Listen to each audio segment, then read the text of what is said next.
بسم الله الرحمن الرحيم. السلام عليكم ورحمة الله وبركاته. إن الحمد لله نحمده ونستعينه ونستغفره ونعوذ بالله من شرور أنفسنا ومن سيئات أعمالنا. من يهده الله فلا مضل له ومن يضلله فلا هادي له وأشهد أن لا إله إلا الله وحده لا شريك له وأشهد أن محمدا عبده ورسوله.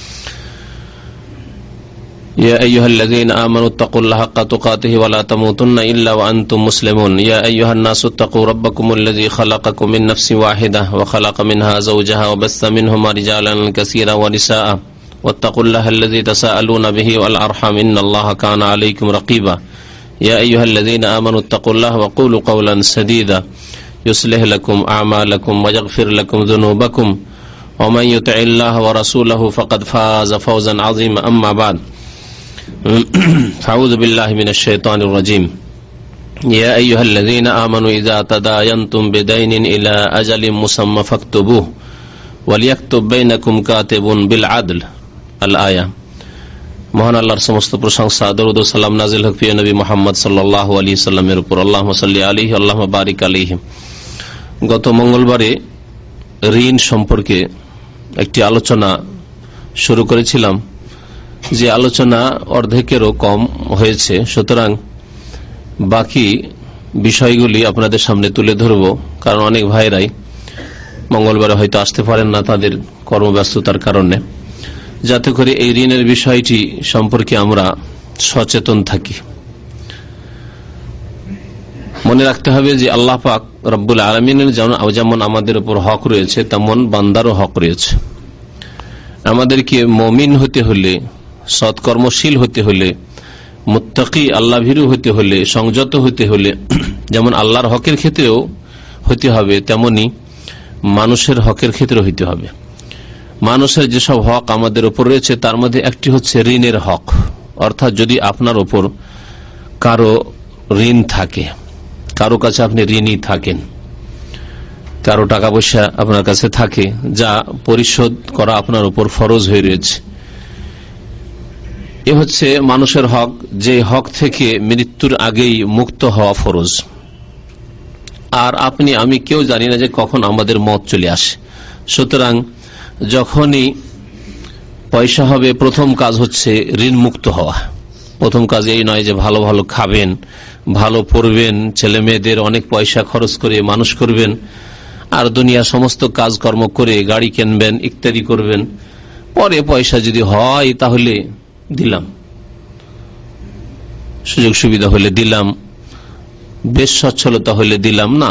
আজকালকার জামানার অধিকাংশ মানুষ, বরং অধিকাংশ মুসলিমের এই অবস্থা যে সমস্ত কাজ নিজের সেরে যদি দয়া হয় তাহলে ঋণ পরিশোধ করবে, আর নিজের কাজ ছেড়ে আমার উপর ফরজ রয়েছে, সুতরাং আমার কাজ হোক আর না হোক, আমি খেতে পাই ভালো আর না পাই, আমাকে আগে ঋণ পরিশোধ করতে হবে, এইরকম মানুষ আজকাল পাওয়া মুশকিল আছে। আমার উপর ঋণ আছে, সুতরাং আমার জমি বিক্রি করে হলেও দিতে হবে, এইরকম মানুষ পাওয়া আজকাল মানে হয়তো যাবে না। কিন্তু এটি হচ্ছে দ্বীন ইসলাম, যে আপনার উপর ঋণ আছে, মানুষের হক আছে, সুতরাং যে কোনো অবস্থাতে আপনাকে ঋণ পরিশোধের চেষ্টা করতে হবে। যদিও আপনাকে কিছু সময় খিদায় থাকতে হয়, ছেলে মেয়ে নিয়ে একটু কষ্ট করে চলতে হয়, তবুও আপনাকে ঋণ পরিশোধ করতে হবে, কারণ আল্লাহ পাক মানুষের হক মাফ করবেন না। আল্লাহ তার নিজের হক ইচ্ছা করলে মাফ করে দেবেন। ওয়াগফিরু মা দুনা যালিকা লিমান ইয়াশা। শিরকের পরে বাকি গুনাহগুলি, মানে আল্লাহর হকের ক্ষেত্রে যে গুনাহগুলি রয়েছে, সেই গুনাহগুলি যাকে চাইবেন আল্লাহ মাফ করে দেবেন, কারণ আল্লাহর হক, আল্লাহর ইচ্ছা হলে আল্লাহ মাফ করে দিতে পারেন। নবী করিম সাল্লাল্লাহু আলাইহি ওয়াসাল্লামের হাদিস উবাদা ইবনে সামিত রাদিয়াল্লাহু তাআলা আনহু বর্ণনা করেছে, সহিহ বুখারীতে রয়েছে, খুব বড় হাদিস, তার একটি অংশ, যদি কেউ গুনার অবস্থায় মারা যায় ফাহুয়া ইলাল্লাহ, আল্লাহর হকের ক্ষেত্রে কেউ গুনার অবস্থায় মারা যায় শিরক ছাড়া আল্লাহর হকের ক্ষেত্রে, ইনশা আযাবাহু ওয়া ইনশা গাফারা লাহু, আল্লাহ চাইলে শাস্তি দেবেন, কারণ গুনাহ করেছো, আল্লাহ শাস্তি দেবেন। ওয়া ইনশা গাফারা লাহু, আর যদি আল্লাহর মর্জি হয় তাহলে আল্লাহ মাফ করে দেবেন। আল্লাহর হকের ক্ষেত্রে, কিন্তু বান্দার হকের ক্ষেত্রে না, আল্লাহ মাফ করবে না যতক্ষণ পর্যন্ত ওই মানুষ আপনাকে মাফ না করবে। ঋণের বিষয়টি বান্দার যেসব হক রয়েছে, অনেক হক রয়েছে বান্দার আপনার আমার উপর, তার মধ্যে একটি হক হচ্ছে ঋণ। যদি আপনি কারো কাছে ঋণী থাকেন, ঋণের সম্পর্কে বেশ কিছু আলোচনা হয়ে গেছে, বাকিগুলি আপনাদের সামনে পেশ করব। আল্লাহ পাক রব্বুল আলামিন সূরা বাকারা আয়াত নম্বর 282 অর্থাৎ সূরা বাকারার শেষ দিকে একেবারে একটি বড় আয়াত রয়েছে, যে আয়াতটি কোরআন কারীমের সবচেয়ে বড় আয়াত, যে আয়াতের নাম তাফসীরকারদের ভাষায় আয়াতুল মুদায়ানা, মানে ঋণ করজ, ঋণ আদান প্রদানের আয়াত, ঋণ আদান প্রদানের নীতিমালা সংক্রান্ত আয়াত, সবচাইতে বড় আয়াত কোরআন কারীমের। এই হচ্ছে আয়াতুল মুদায়ানা, ঋণ বা দাইনের আয়াত। আল্লাহ পাক তার শুরুতে ইরশাদ করেছেন, ইয়া আইয়ুহাল্লাযীনা আমানু, হে মুমিনগণ, ইযা তাদায়ানতুম বিদাইনিন ইলা আজালিম মুসাম্মা, যখন তোমরা কোন ঋণের আদান প্রদান করবে, তাদায়ানতুম বিদাইনিন, ঋণ করজের আদান প্রদান করবে, ইলা আজালি মুসাম্মা, আল্লাহ বলছেন সেটি হবে নির্দিষ্ট সময়ের জন্য। এখানে আমাদের ভুল রয়েছে। আমরা আজকাল, আমার মনে হয় হাত একটিও লোক উঠাতে পারবেন না যদি জিজ্ঞাসা করি যে আপনারা যা ঋণ দেন, তো এই কথা বলে দেন যে কতদিনের জন্য নিচ্ছেন। হয়তো এক দুজনকে হইতে পারে যার সম্পর্কে দেখছেন যে এ খুব ভারী, হয়তো দেবে কি দেবে না, কখন দেবে। কিন্তু এমনি বন্ধু বান্ধবের মাঝে, আত্মীয় স্বজনদের মাঝে, আপনজনদের মাঝে যে ঋণের আদান প্রদান করছেন, তখন কি সময় নির্ধারিত করে দেন? আছে এরকম লোক? এক দুজনের ক্ষেত্রে নয়, আপনি যে কোনো লোককে ঋণ দেন, আপনি সময় নির্ধারণ করেন, ভাই কতদিনের জন্য নিচ্ছ তুমি, কখন দেবে তুমি, হ্যাঁ তারিখটা বলে দাও যে কোন তারিখে তুমি দেবে। এরকম লোক আছেন কি? হ্যাঁ, কেউ থাকলে বলেন। আছেন? প্রত্যেক ক্ষেত্রে এখানে স্যালারিতে, আপনার দেশের অবস্থা, আপনার সারা লাইফের কথা জিজ্ঞেস করছি যে আপনি কি এরকম করেন? হ্যাঁ, আপনার আত্মীয় স্বজনদেরকে, ঘনিষ্ঠ বন্ধুকে যে এই বেতন পেলে দিতে হবে কিন্তু, আর প্রত্যেকে চাকরি করে। তাহলে আমাদের সমাজে যে কোরআনের আয়াত বিরোধী যে কাজটি হচ্ছে, সেটা হচ্ছে যে আমরা সময় নির্ধারিত করি না, সময় নির্ধারিত করি না। কারণ আমরা লজ্জা করি খুব বেশি, তাই না? কি করে বলবো আবু হানিফা ভাইকে ধার দিচ্ছি, সৈয়দ জামান সাহেবকে ধার দিচ্ছি, আমি আমার এত ঘনিষ্ঠ লোক, কি করে বলবো যে আপনি কখন দিবেন ভাই? অভদ্রতা মনে করি এটি। আল্লাহ বলছেন ইলা আজালিন মুসাম্মা, নির্দিষ্ট সময়ের জন্য হইতে হবে, যাতে পরে মনোমালিন্য না হয়, ঝগড়া বিবাদ না হয়। ও সাহেব যে ধার নিয়েছে, ও ভাবছে যে আমি তো ধার নিয়েছি সচ্ছল ব্যক্তির কাছে, আমি 1-2 বছর পর যখন ইচ্ছা তখন দেব। আমার আত্মীয়, আমার মামাতো ভাই, খালাতো ভাই, চাচাতো ভাইয়ের কাছে বা আপন ভাইয়ের কাছে নিয়েছি, যখন ইচ্ছা তখন দেব। আর এ ভাই যে ঋণদাতা, সে চিন্তা করে বসে আছে যে আমি দিয়েছি 2-3 মাসের জন্য, 1 মাসের জন্য, ঝগড়া বিবাদ হবে না? আর তাই হচ্ছে। এজন্য আমাদের সমাজে ঋণ দেওয়ার আগে পর্যন্ত সুসম্পর্ক আছে, আর যদি কারো সাথে বিবাদ খরিদ করে নিতে হয় তাহলে ধার দিয়ে দেন, সম্পর্ক খারাপ হয়ে যাবে। বাস্তব নয় কি? বাস্তব। যদি মানে 100-তে 100 জন নাও বলি তো শতকরা 90 জন বলতে হবে, এরকম অবস্থা যে ধার দিলে 90 জন, শতকরা 90 জন, 100 জনকে ধার দিলে শতকরা 90 জনের সাথে সম্পর্ক খারাপ হয়ে যাবে, অথবা আগামীতে আর ধার দিতে পারবেন না, আদান প্রদান চলবে না। আল্লাহ পাক বলছেন ইলা আজালি মুসাম্মা, নির্দিষ্ট সময়ের জন্য ধার দাও, বলে দেন। আচ্ছা, এই যে নির্দিষ্ট সময়ের কথা আপনি বলবেন, যিনি ধার নিচ্ছেন তার মনে এইরকম কোন রকমের কষ্ট নেওয়াও মোটেই জায়েজ নাই, বরং তিনি বলবেন যে ভাই আমি 1 মাসের জন্য নিচ্ছি, 2 মাসের জন্য নিচ্ছি, আমি 6 মাস 1 বছর নিচ্ছি। তিনি এ সময় নির্ধারিত করে দেন, কারণ আল্লাহ বলছেন ইলা আজালি মুসাম্মা, 2 পক্ষ থেকে হওয়া উচিত। আল্লাহ পাক তারপরে দ্বিতীয় নীতিমালা বলছেন ফাকতুবুহু, যখন দেবে তা লিখে নাও। কি লিখবেন বলুন তো, কি লিখবেন? হ্যাঁ, তারিখ মানে কত তারিখে দিলাম, কোনটা তারিখ? হ্যাঁ, একটা করে বলেন। প্রথম লিখবেন যে তারিখ, কত তারিখে দিলাম, কত তারিখে পরিশোধ করবেন, ভালো কথা। আর পরিমাণ শুধু তারিখ লিখে রাখলেন আর পরিমাণ লিখা নেই, চলবে?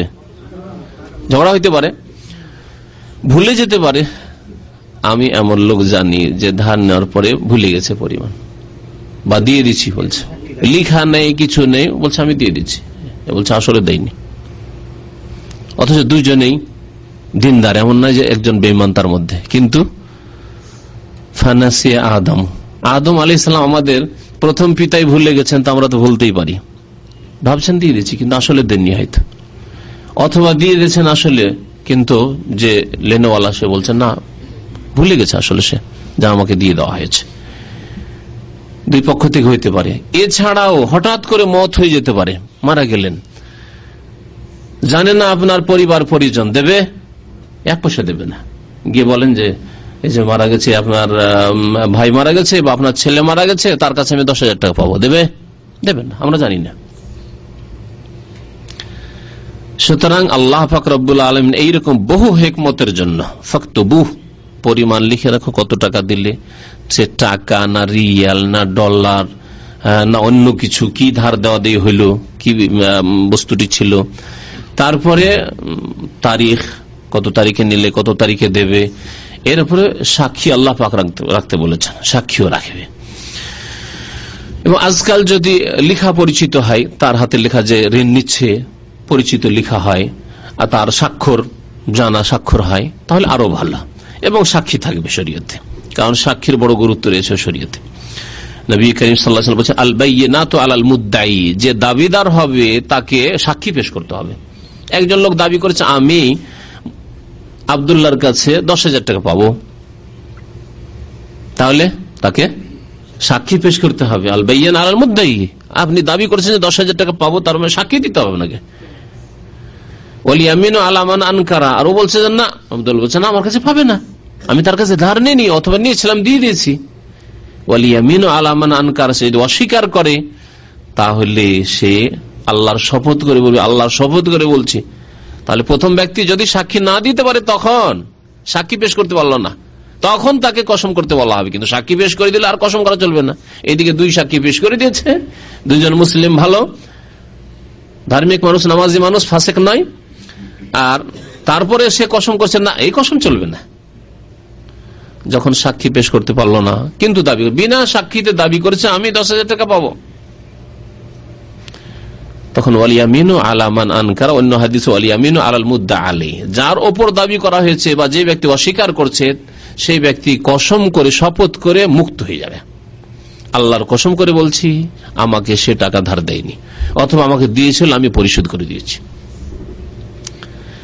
লিখিত থাকলে, সাক্ষী থাকলে এসব সমস্যার সম্মুখীন কখনো হবেন না। আল্লাহ পাক ফাকতুবুহু ওয়ালিয়াকতুব বাইনাকুম কাতিবুন বিল আদল, ন্যায়সঙ্গতভাবে তোমাদের মাঝে একজন ক্লার্ক, কাতিব যেন লিখে রাখে। আয়াত খুব বড় রয়েছে, আর ওই দিকে যাচ্ছি না। তো বাকি আলোচনাগুলি এই ঋণ সম্পর্কে শেষ করি।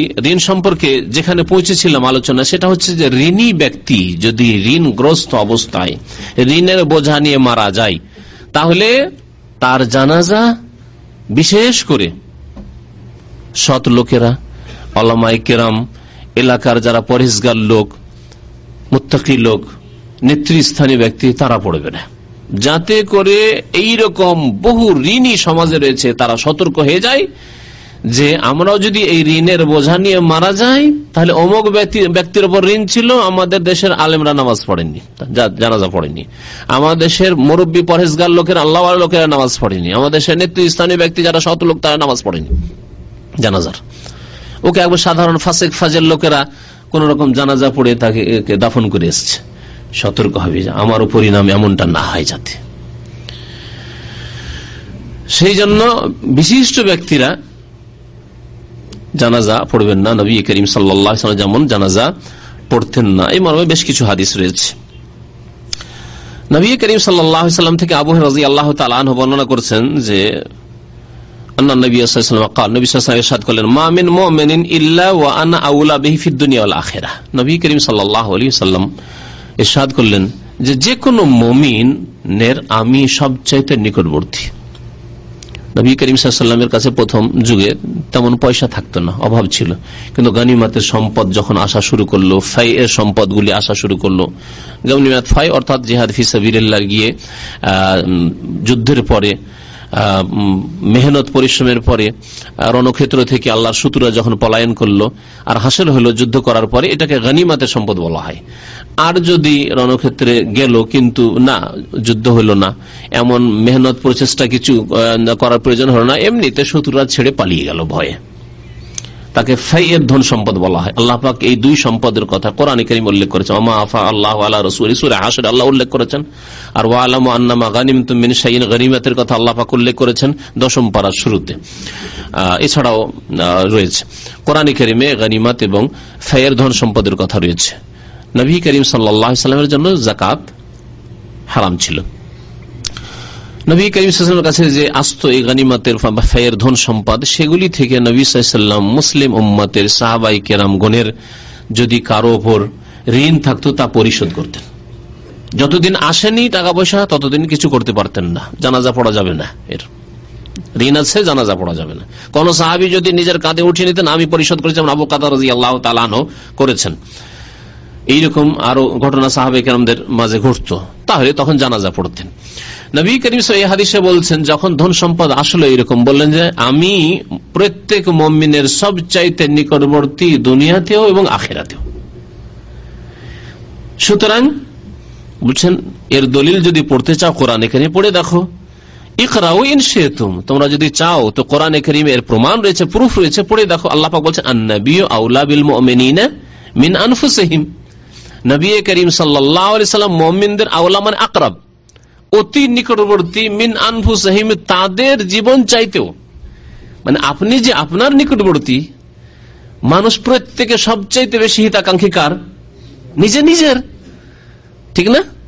সবচাইতে বেশি হিতাকাঙ্ক্ষী ব্যথিত হয় মানুষ নিজের শোকে, তারপরে বাবার শোকে ব্যথিত হয়, মায়ের শোকে ব্যথিত হয়।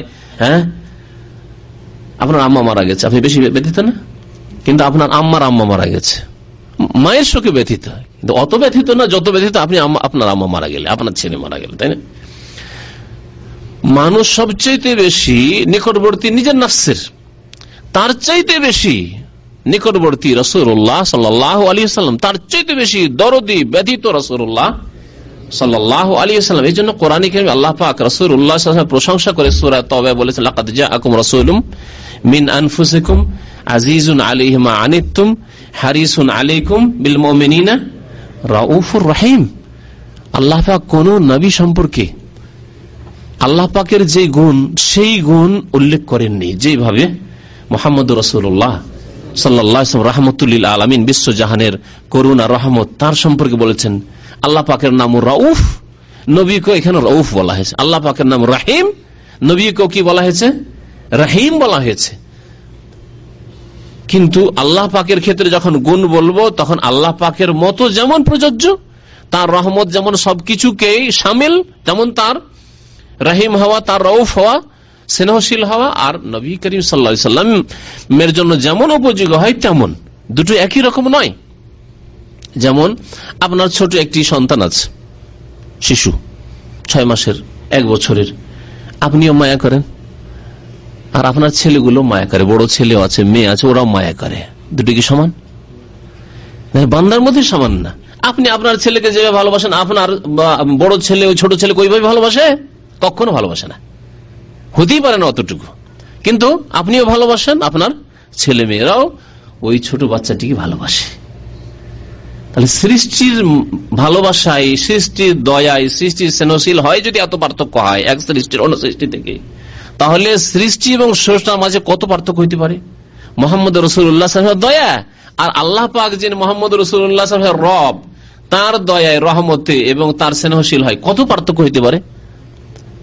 আসমান জমিনের চাইতে অনেক বেশি পার্থক্য। কখনো এরকম ভাবেন না যে বিল মুমিনিনা রাউফুর রহিম, নবী সাল্লাল্লাহু আলাইহি ওয়াসাল্লাম মুমিনদের সাথে স্নেহশীল এবং রহিম, দয়ালু, তার মানে আল্লাহর কাছে যেমন চাইবো নবীর কাছে চাইবো না, মুশরিক হয়ে যাবে, শিরক। ওয়ালা তাদউ মিন দুনিল্লাহ, আল্লাহ বলেন আল্লাহ ছাড়া আর কারো কাছে চেও না, কাউকে ডাকিও না। মা লা ইয়ানফাউকা ওয়া লা ইয়াদুররুক, যারা তোমার উপকারও করতে পারে আর ক্ষতি সাধনও করতে পারে না। ফাইন ফালতা, যদি এমনটা করো, আল্লাহ ছাড়া অন্য কারো কাছে দোয়া করে দাও, চেয়ে দাও, হ্যাঁ, ইয়া গৌসুল আজম মাদাদ, ইয়া খাজা বাবা মাদাদ, মাদাদ ইয়া রাসূল আল্লাহ, যদি করে দাও, তাহলে ফাইন ফালতা ফাইন্নাকা ইযাম মিনাজ জালিমিন, তাহলে তুমি জালেম মুশরিকদের অন্তর্ভুক্ত হয়ে যাবে। রাসূলুল্লাহ সাল্লাল্লাহু আলাইহি ওয়াসাল্লাম দয়ালু ছিলেন নিঃসন্দেহে, কিন্তু তার দয়া যেমন সৃষ্টির সেরা মানুষের দয়া হয়, মানুষের দয়া, রবের দয়া, আল্লাহ পাকের দয়া যেমন রবের দয়া হয়, আল্লাহ পাক সৃষ্টিকর্তার দয়া হয়। নবী সাল্লাল্লাহু আলাইহি ওয়াসাল্লাম বলছেন যে এর দলিল আন-নবী আউলা বিল মুমিনিনা মিন আনফুসিহিম, নবী করিম সাল্লাল্লাহু আলাইহি ওয়াসাল্লাম মুমিনদের অত্যন্ত নিকটবর্তী, তাদের জীবন তাদের প্রাণ চাইতেও। ফাআইয়ুমা মুমিনিন মাতা, সুতরাং যে কোনো মুমিন মুসলিম যদি মারা যায়, ওয়া তারাকা মালান, আর ধন সম্পদ ছেড়ে যায়, কোন মুসলিম কোন সাহাবী মারা গেছেন আর টাকা পয়সা ধন সম্পদ জমি জায়গায় ছেড়ে গেছে, কে নেবেন? রাসূলুল্লাহ সাল্লাল্লাহু আলাইহি ওয়াসাল্লাম, আমি যে নিকটবর্তী বেশি, নিয়ে নেবেন? বলছেন না না না, নেব না, দেব। বলছেন ফালিয়ারেসু আসাবাতহু, তাহলে তার এই পরিত্যক্ত ধন সম্পদের উত্তরাধিকারী হবে, ওয়ারিস হবে তার আত্মীয় স্বজন, আসাবা যারা, তার আশেপাশে যারা আছে, ছেলে আছে, মেয়ে আছে, বাবা আছে, মা আছে, ভাই বোন আছে ইত্যাদি, তারা ওয়ারিস হবে। আমি ওয়ারিস হব না, আমি চাই না তোমাদের ধন সম্পদ। মান কানু, যে কেউ থাকা আত্মীয় স্বজন, অমান তারাকা দাইনান আও দায়ান, কিন্তু কোন ব্যক্তি যদি ঋণ ছেড়ে যায়, মারা গেছে টাকা পয়সা কিছু ছেড়ে যায়নি, পরিত্যক্ত ধন নেই, ঋণ ছেড়ে গেছে, মানে ওর ওপর ঋণ আছে, অথবা এমন অসহায় ব্যক্তিদের ছেড়ে গেছে, ইয়েতিম, 1 বছরের ছেলে, 6 মাসের ছেলে মেয়ে, 2 বছরের বৃদ্ধ মা বাবা, তাদের খাবার দেওয়ার কেউ নেই, যাদের নষ্ট হয়ে যাওয়ার আশঙ্কা আছে, এই লোকটি মরে যাওয়ার পরে আর উপায় নেই উপার্জনের, কেউ তাদের জন্য উপার্জন করার নেই, এখন দেখাশোনা কে করবে? এই ছোট ছোট শিশুদের, এই বিধবার, তাদেরকে উদ্দেশ্য করা হয়েছে দয়ান বলে। যদি কেউ ঋণ ছেড়ে যায়, ঋণ পরিশোধ করতে পারেনি, অথবা এমন অসহায়দেরকে ছেড়ে গেছে যাদের উপার্জনের কোনো ব্যবস্থা নেই, ফালিয়াতিনি, তারা যেন অবশ্যই আমার কাছে আসে, আসো আমার কাছে, ফাআনা মাওলাহু, আমি তাদের অভিভাবক, আমি তাদের অভিভাবক বলি, আমি তাদের ওপর খরচ করব, ব্যয় করব, আমি তাদের ব্যয় বহন করব, আমি তাদের ঋণ পরিশোধ করব। রাসূলুল্লাহ সাল্লাল্লাহু আলাইহি ওয়াসাল্লাম ধন সম্পদ, গনিমত আর ফায়ের আসার পরে যাদের ওপর ঋণ থাকতো ওই ঋণগুলি পরিশোধ করে দিতেন। এই মর্মেও বেশ কিছু হাদিস রয়েছে। তারপরে আপনাদেরকে 2-1টি দোয়া শেখাবো ঋণ পরিশোধের। ঋণ পরিশোধের জন্য প্রথম, গত আলোচনায় বলেছি যে সৎ নিয়ত হইতে হবে, সৎ নিয়ত হইতে হবে, তারপরে দোয়া করতে হবে, সৎ নিয়ত তারপরে দোয়া। কারণ আজকাল কিছু মানুষ আছে, হুজুর দোয়া করবেন, হ্যাঁ আব্বা দোয়া করবেন, মা আমার জন্য দোয়া করিও। যদি বলেন ভাই নামাজ পড়েন, হুজুর দোয়া করিয়েন, নামাজ পড়বে না, ওর জন্য দোয়া করে ওকে নামাজি বানাইতে হবে। চেষ্টা করবে না, মসজিদও যাবে না, ও মেহনত করবে না, সদিচ্ছাও রাখে না, জবরদস্তি ওকে দোয়া করে ওকে নামাজি বানাইতে হবে, কোনদিন হবে? নবী করিম সাল্লাল্লাহু আলাইহি ওয়াসাল্লাম শুধু দোয়ার উপর নির্ভর করেছেন না বদর উহুদের মাঠে গেছেন? হ্যাঁ, মসজিদে নববীতে বসে থাকবো, আল্লাহকে এমন করে ডাকবো যে আবু জাহেল ওখানে ধ্বংস হয়ে যাবে, এই কাজ করেছেন নাকি? 150 কিলোমিটারের বেশি বদর, তারও বেশি মনে হয়। মদিনা থেকে গিয়েছেন, তারপর আবু জাহাল আসছে মক্কা থেকে, আয় খবর আছে, তারপর ওখানে জিহাদ করেছেন, তারপরে না আল্লাহর গজব এসেছে আবু জাহালের উপর, হ্যাঁ, উতবা সাইবা রাবিয়ার উপর, মক্কার বড় বড় নেতা কাফেরদের উপর। তো আপনাকে দোয়া করতে হবে, তার আগে সৎ নিয়ত রাখতে হবে, নামাজি হওয়ার ক্ষেত্রেও আর ঋণ পরিশোধের ক্ষেত্রে। ঋণ পরিশোধের ক্ষেত্রে সৎ নিয়ত রাখতে হবে, যখন ঋণ নেবেন, আল্লাহ তুমি ঋণ তো নিলাম কিন্তু ঋণ পরিশোধ করার তৌফিক দিও আল্লাহ, সৎ নিয়ত আছে। নবী করিম সাল্লাল্লাহু আলাইহি ওয়াসাল্লামের এই হাদিস আমি শুরুতে শুনিয়েছি যে যেই ব্যক্তি ঋণ নেবে, নেওয়ার পরে তা আদায় করার ইচ্ছা আছে, আদাল্লাহু আনহু, আল্লাহ তার ঋণকে আদায় করে দেবেন, তৌফিক দেবেন, তাকে এমন রাস্তা খুলে দেবেন রিজিকের, আপনার ঋণ পরিশোধ হয়ে যাবে। ওমান আখাযা ইউরিদু ইতলাফাহা, কেউ যদি ঋণ নেই এই উদ্দেশ্যে যে ঋণ নিতে পারলেই কাজ, টাকা যদি আমার পকেটে চলে আসে কোথা থেকে পাবে, টান দেবো দেশে চলে যাব, ওকে তো ঠিকানাও দিনি, আমার খোঁজ খবর রাখে না যে কোন ডিস্ট্রিক্ট আমার বাড়ি বা কোন থানায় বাড়ি, তাই না, ভিসা দিব বলে টাকা নিয়ে নিয়েছি বাস। যেই ব্যক্তি এইভাবে টাকা পয়সা কারণ নেবে, উদ্দেশ্য হচ্ছে তার টাকা পয়সা দেব না, নষ্ট করা, ঋণ পরিশোধ করব না, আতলাফাহুল্লাহ, কঠোর বাণী উচ্চারণ করেছেন রাসূলুল্লাহ সাল্লাল্লাহু আলাইহি ওয়াসাল্লাম। আল্লাহর যদি ভয় থাকে, আল্লাহর আযাব বলে, আল্লাহর পানিশমেন্ট বলে, আল্লাহর গজব বলে দুনিয়া যদি ভয় থাকে, ভয় করা উচিত। আতলাফাহুল্লাহ, তাকে আল্লাহ সর্বনাশ করে দেবেন। তুমি 5,000 টাকা কারো সর্বনাশ করলে তোমাকে আল্লাহ সর্বনাশ করে দেবেন, তোমার পরিবারকে সর্বনাশ করে দেবেন, তোমার ছেলে মেয়েদেরকে সর্বনাশ করে দেবেন, আরাম খেয়ে মরবে ঋণ খেয়ে। আতলাফাহুল্লাহ, তাহলে সৎ নিয়ত রাখতে হবে, তারপরে দোয়া করতে হবে। এই মর্মে কয়েকটি দোয়া আপনাদেরকে শোনায়। আলী রাদিয়াল্লাহু তাআলা আনহু বর্ণনা করছেন যে তার কাছে একদিন একটি কৃতদাস আসলো। নবী সাল্লাল্লাহু আলাইহি ওয়াসাল্লাম জামানায় কৃতদাস ছিল। কৃতদাস অনেক সময় মনিবের সাথে একটা চুক্তি করে নিত, এগ্রিমেন্ট, যে আমি আপনার কাছ থেকে মুক্ত হয়ে যাব। কিভাবে মুক্ত হবে? এমনিতে ছাড়বে?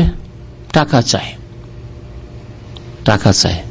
ঠিক আছে, মুক্ত হবে তো তুমি আমাকে 5,000 টাকা দিয়ে দাও বা 10,000 টাকা দিয়ে দাও, দিয়ে মুক্ত হয়ে চলে যাও, আর আমার কাজ করতে হবে, তুমি স্বাধীনভাবে থাকবে। কৃতদাস হলে জায়েজ, কৃতদাস হলে এইরকম, কারণ কৃতদাসের মালিক হচ্ছে তার মনিব। কিন্তু আজকাল কফিলরা যে করছে, আমার কফালা থেকে যেতে হলে 5,000 রিয়াল দেও, দিয়ে যাও, এটি হারাম। কারণ যারা কফিলের কাছে কাজে এসছে এরা কৃতদাস নয়। তোমার কর্মচারীর প্রয়োজন হয়েছে, আমেল লেবারের প্রয়োজন হয়েছে, তোমার কাছে কাজে এসছে, তোমার সরকার বলছে, হ্যাঁ, দেশের শাসক বলছে, মুসলিম শাসক বলছে যে তোমার যতটা লেবারের প্রয়োজন ততটা নিয়ে আসো, 10 জনের প্রয়োজন 10 জন নিয়ে আসো, 11 জন নয়। তোমার কাজ আছে নিয়ে আসো, না হলে নিয়ে আসো না। ফ্রি ভিসা বলে কিছু নেই, ফ্রি ভিসার নামে এত টাকাই দেব তোমাকে, সব হারাম। আর তারপরে তুমি আসলে একামা করে দেবো, এত টাকা নেব, আর তারপরে বছরে বছরে মাসে মাসে 200 রিয়াল 300 রিয়াল নেব, আর তারপরে যদি তুমি রিলিজ চাও তাহলে তোমার কাছে 5,000 রিয়াল নেব, সবগুলি হারাম, সবগুলি হারাম। কোরআন হাদিসও হারাম এবং সরকারের আইনও এখন হারাম। এই জন্য আমেল লেবার নিয়ে আসতে সরকার বলেনি। আর এরা দাস নয় যে 5,000 টাকা তুমি দাও, তারপরে আমার কাছ থেকে রিলিজ হয়ে যাও, তানাজুল করে যাও, এটি হচ্ছে হারাম। লা তাকুলু আমওয়ালাকুম বাইনাকুম বিল বাতিল, বাতিল পন্থায় তোমরা একে অপরের ধন সম্পদ ভক্ষণ করিও না, আল্লাহ পাক হারাম করেছেন।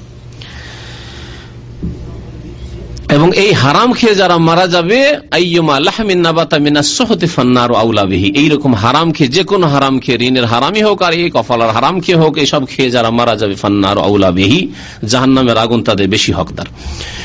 তো মুকাতাব বলা হয়তো যার সাথে এই চুক্তি হয়ে গেছে, কৃতদাস। কৃতদাসের কাজ কি? আসলে কৃতদাস না বুঝলে আবার বুঝতে পারবেন, ভাববেন যে হয়তো আজকালকার যুগের আমেল কর্মচারীদের মতো হইতো না। কৃতদাস সে জিহাদ ফি সাবিলিল্লাহ, কাফের ছিল তখন ধরা পড়েছে, অথবা তার বাবা ধরা পড়েছে, সুতরাং তারা কৃতদাস। খলিফাতুল মুসলিমিন বা রাসূলুল্লাহ সাল্লাল্লাহু আলাইহি ওয়াসাল্লাম, রাসূলুল্লাহ সাল্লাল্লাহু আলাইহি ওয়াসাল্লাম যাকে ভাগ বন্টনে দিয়েছে জিহাদ থেকে, ওদের বন্দীদেরকে নিয়ে এসে তার দাস হয়েছে। তারপরে দাসের কাজ হচ্ছে যা কিছু আয় উপার্জন করবে সে নিয়ে এসে মনিবকে দেবে, দিয়ে 100 টাকা ইনকাম করলো মনিবকে দেবে, মনিব শুধু তাকে খাওয়া দাওয়া দেবে। এবং এই দাসের মালিক ওই রকমই মনিব মালিক যেমন অন্য যে সম্পদ রয়েছে সেসবের মালিক, টাকা পয়সার মালিক, স্বর্ণের মালিক ওই রকম। সুতরাং এই দাসের ব্যক্তি মালিকানা নেই, দাস যা কিছু ইনকাম করবে তার মালিক হবে তার মনিব, তার আকা। এখন মনিবের কাছ থেকে সে ছুটি পেতে চায় যে আমি ফ্রি হয়ে যাব, আমি আজাদ স্বাধীন হয়ে আমি নিজের আয় উপার্জন করব। মালিক যদি দয়া করে যান, না আমি আর একে রাখবো না, ঠিক আছে আমিও দয়া করে একে ছেড়ে দেবো, কিন্তু একেবারে ফ্রিতে কি করে ছেড়ে দেবো? কারণ আমার দাস, আমি একে কিনেছি কয়েক হাজার টাকা দিয়ে, যারা পেয়েছিল জিহাদ ফি সাবিলিল্লাহর মাধ্যমে তাদের কাছ থেকে কিনলেও দাস থাকবে, অথবা সরাসরি আমি পেয়েছি একে নবী সাল্লাল্লাহু আলাইহি ওয়াসাল্লামের কাছ থেকে, সাহাবায়ে খলিফার কাছ থেকে, সুতরাং একে আমি এমনি কি করে ফেরি ছাড়ি, আমারও কিছু টাকা পয়সার প্রয়োজন রয়েছে, সুতরাং আমি তোমার কাছে 5,000 টাকা নেব, তাহলে তোমাকে মুক্ত করে দেব। এই 5,000 টাকা সে তাড়াতাড়ি ইনকাম করে যদি পরিশোধ করে দেয় মালিককে, তাহলে সে দাসমুক্ত হয়ে যাবে।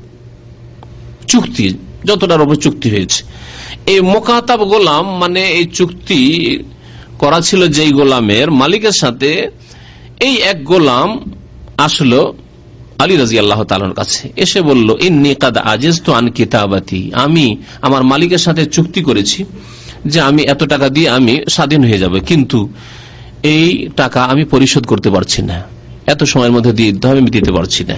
ফাআইননি, সুতরাং হে আলী রাদিয়াল্লাহু তাআলা আনহু, আপনি আমাকে একটু সহযোগিতা করুন, সাহায্য করুন। তিনি বললেন, হয়তো আর্থিক সচ্ছলতা আলী রাদিয়াল্লাহু তাআলা সেই সময় ছিল না, তখন তাকে একটি দোয়া শিখিয়ে দিলেন। এর দ্বারা বোঝা যায় যে কোনো অসহায় মানুষের, অভাবী মানুষের যদি আপনি আর্থিক সহযোগিতা না করতে পারেন, তাহলে কমপক্ষে দোয়া দেবেন অথবা দোয়া শিখিয়ে দেবেন। নবী করিম সাল্লাল্লাহু আলাইহি ওয়াসাল্লামের কাছে যেমন ফাতেমা রাদিয়াল্লাহু তাআলা আনহা একটি খাদেম চাইতে এসেছিলেন, নবী সাল্লাল্লাহু আলাইহি ওয়াসাল্লাম মেয়েকে খাদেম হয়তো দিতে পারলেন না, অথবা ভাবলেন যে মেয়েকে খাদেম দিয়ে এত আরামে রাখার কোনো যুক্তি না, কাজ করুক, মেহনত করুক, কিন্তু তাকে মেহনত করার ক্ষেত্রে যাতে আল্লাহ পাকের খাস মদদ হয় এরকম দোয়া শিখিয়ে দিয়ে। কি শিখিয়েছিলেন? যখন বিছানায় শুইতে যাবে তখন সুবহানাল্লাহ 33 বার, আলহামদুলিল্লাহ 33 বার, আল্লাহু আকবার 34 বার। এখানে 34 বার। আমাদের দেশের মানুষরা ভুল করে নামাজের পরে যে তাসবিহ করে ওখানেও আল্লাহু আকবার 34 বার না, ওখানে সুবহানাল্লাহ 33, আলহামদুলিল্লাহ 33 আর আল্লাহু আকবার 33, আর তামামুল 100 পুরা করবেন লা ইলাহা ইল্লাল্লাহু ওয়াহদাহু লা শারীকা লাহু লাহুল মুলকু ওয়া লাহুল হামদু ওয়া হুয়া আলা কুল্লি শাইইন কাদির দিয়ে। তো নবী করিম সাল্লাল্লাহু আলাইহি ওয়াসাল্লাম এইভাবে ফাতিমা রাদিয়াল্লাহু তাআলা আনহার সাথে করেছেন, আলী রাদিয়াল্লাহু তাআলা আনহু এই গোলামের সাথে এটাই করলেন। বললেন, আলা উআল্লিমুকা কালিমাতিন, তোমাকে কয়েকটি বাক্য মানে দোয়ার বাক্য শিখিয়ে দিচ্ছি। আল্লামানি হিন্না রাসূলুল্লাহ সাল্লাল্লাহু আলাইহি ওয়াসাল্লাম, আমাকে রাসূলুল্লাহ সাল্লাল্লাহু আলাইহি ওয়াসাল্লাম এই দোয়ার বাক্যগুলি শিখিয়ে দিয়েছিলেন। লাউ কানা আলাইকা মিসলা জাবালে সিরিন দাইনান, তোমার ওপর যদি সির নামক পর্বত মানে বড় কোনো পর্বত তখনকার যুগে প্রসিদ্ধ ছিল, পাহাড়ের সমান যদি তোমার ওপর ঋণ থাকে, 2-4, 10,000, 5,000, 50,000, 1 লাখ নয়, পাহাড় সমতুল্য যদি তোমার ওপর লোন থাকে, করজ থাকে, আর তুমি যদি এই দোয়া করো, আদাহুল্লাহ আনকা, আল্লাহ পাক তোমার পক্ষ থেকে সেই ঋণ আদায় করে দেবেন, মানে পরিশোধ করা তৌফিক দেবেন। আল্লাহ আদায় করে দেবেন মানে আল্লাহ পাক ওই রকম রাস্তা খুলে দেবেন।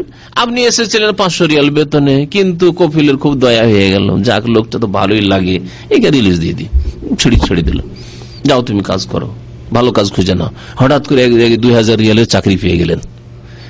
আপনার ইমান দুর্বল, সেই জন্য আল্লাহ যে রিজেক খুলেন মুমিন বান্দা ভালো মানুষের জন্য, যদি সৎ নিয়ত থাকে, ঋণী হয়ে এসছেন, 2-3 লাখ টাকা ঋণ করে এসছেন আপনি বিদেশে, আপনি সৎ মানুষ, আল্লাহ পাক আপনার জন্য রিজিকের দরজা খুলে দিয়েছেন, কিন্তু আপনার অনুভূতি দুর্বল, সেই জন্য হয়তো অনুভব নেই। কিন্তু অনুভূতি থাকলে আপনি হাড়ে হাড়ে টের পাবেন যে সত্যি আল্লাহকে ভয় করলে এবং আল্লাহর উপর ভরসা করলে আল্লাহ পাক যে রিজিকের দরজা খুলে দেন, আল্লাহ পাক যে যথেষ্ট হন, মানে হাসবো, আল্লাহ যথেষ্ট হন, কোরআনে কারীমে বলেছেন, কথা সত্য, অনুভব করছেন আপনি। বললেন যে আল্লাহ পাক রব্বুল আলামিন তোমার পাহাড়ের সমান যদি ঋণ থাকে তবু আদায় করে দেবেন। কালা কুল, বললেন আলী রাদিয়াল্লাহু তাআলা, এই দোয়া তুমি বেশি বেশি বলো, আল্লাহুম্মা কফিনি বিহালালিকা আন হারামিকা ওয়া আগনিনি বিফাদলিকা আম্মান সিওয়াক। এক বচন দিয়ে এই দোয়াটি হাদিসে আছে। এখানে রমজান মাসে যে আপনারা ওই বেতরে দোয়া করেন, এই দোয়াটি বারবার শুনেছেন, অনেকের হয়তো মুখস্থ হয়ে গেছে, কিন্তু বহু বচন দিয়ে, কারণ অনেক লোকে যেহেতু মুসল্লি নামাজ পড়ছে, এক বচনের সেগাকে এক বচনকে বহু বচন করা যেতে পারে হাদিসের দোয়াগুলি।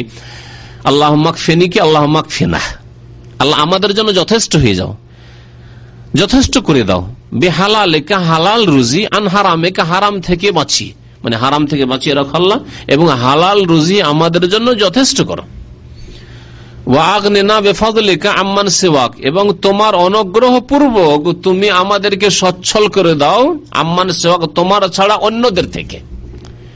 অন্যদের থেকে আমাদের কি করে দাও, অভাব মুক্ত করে দাও, কারো যেন দ্বারস্থ না হয়।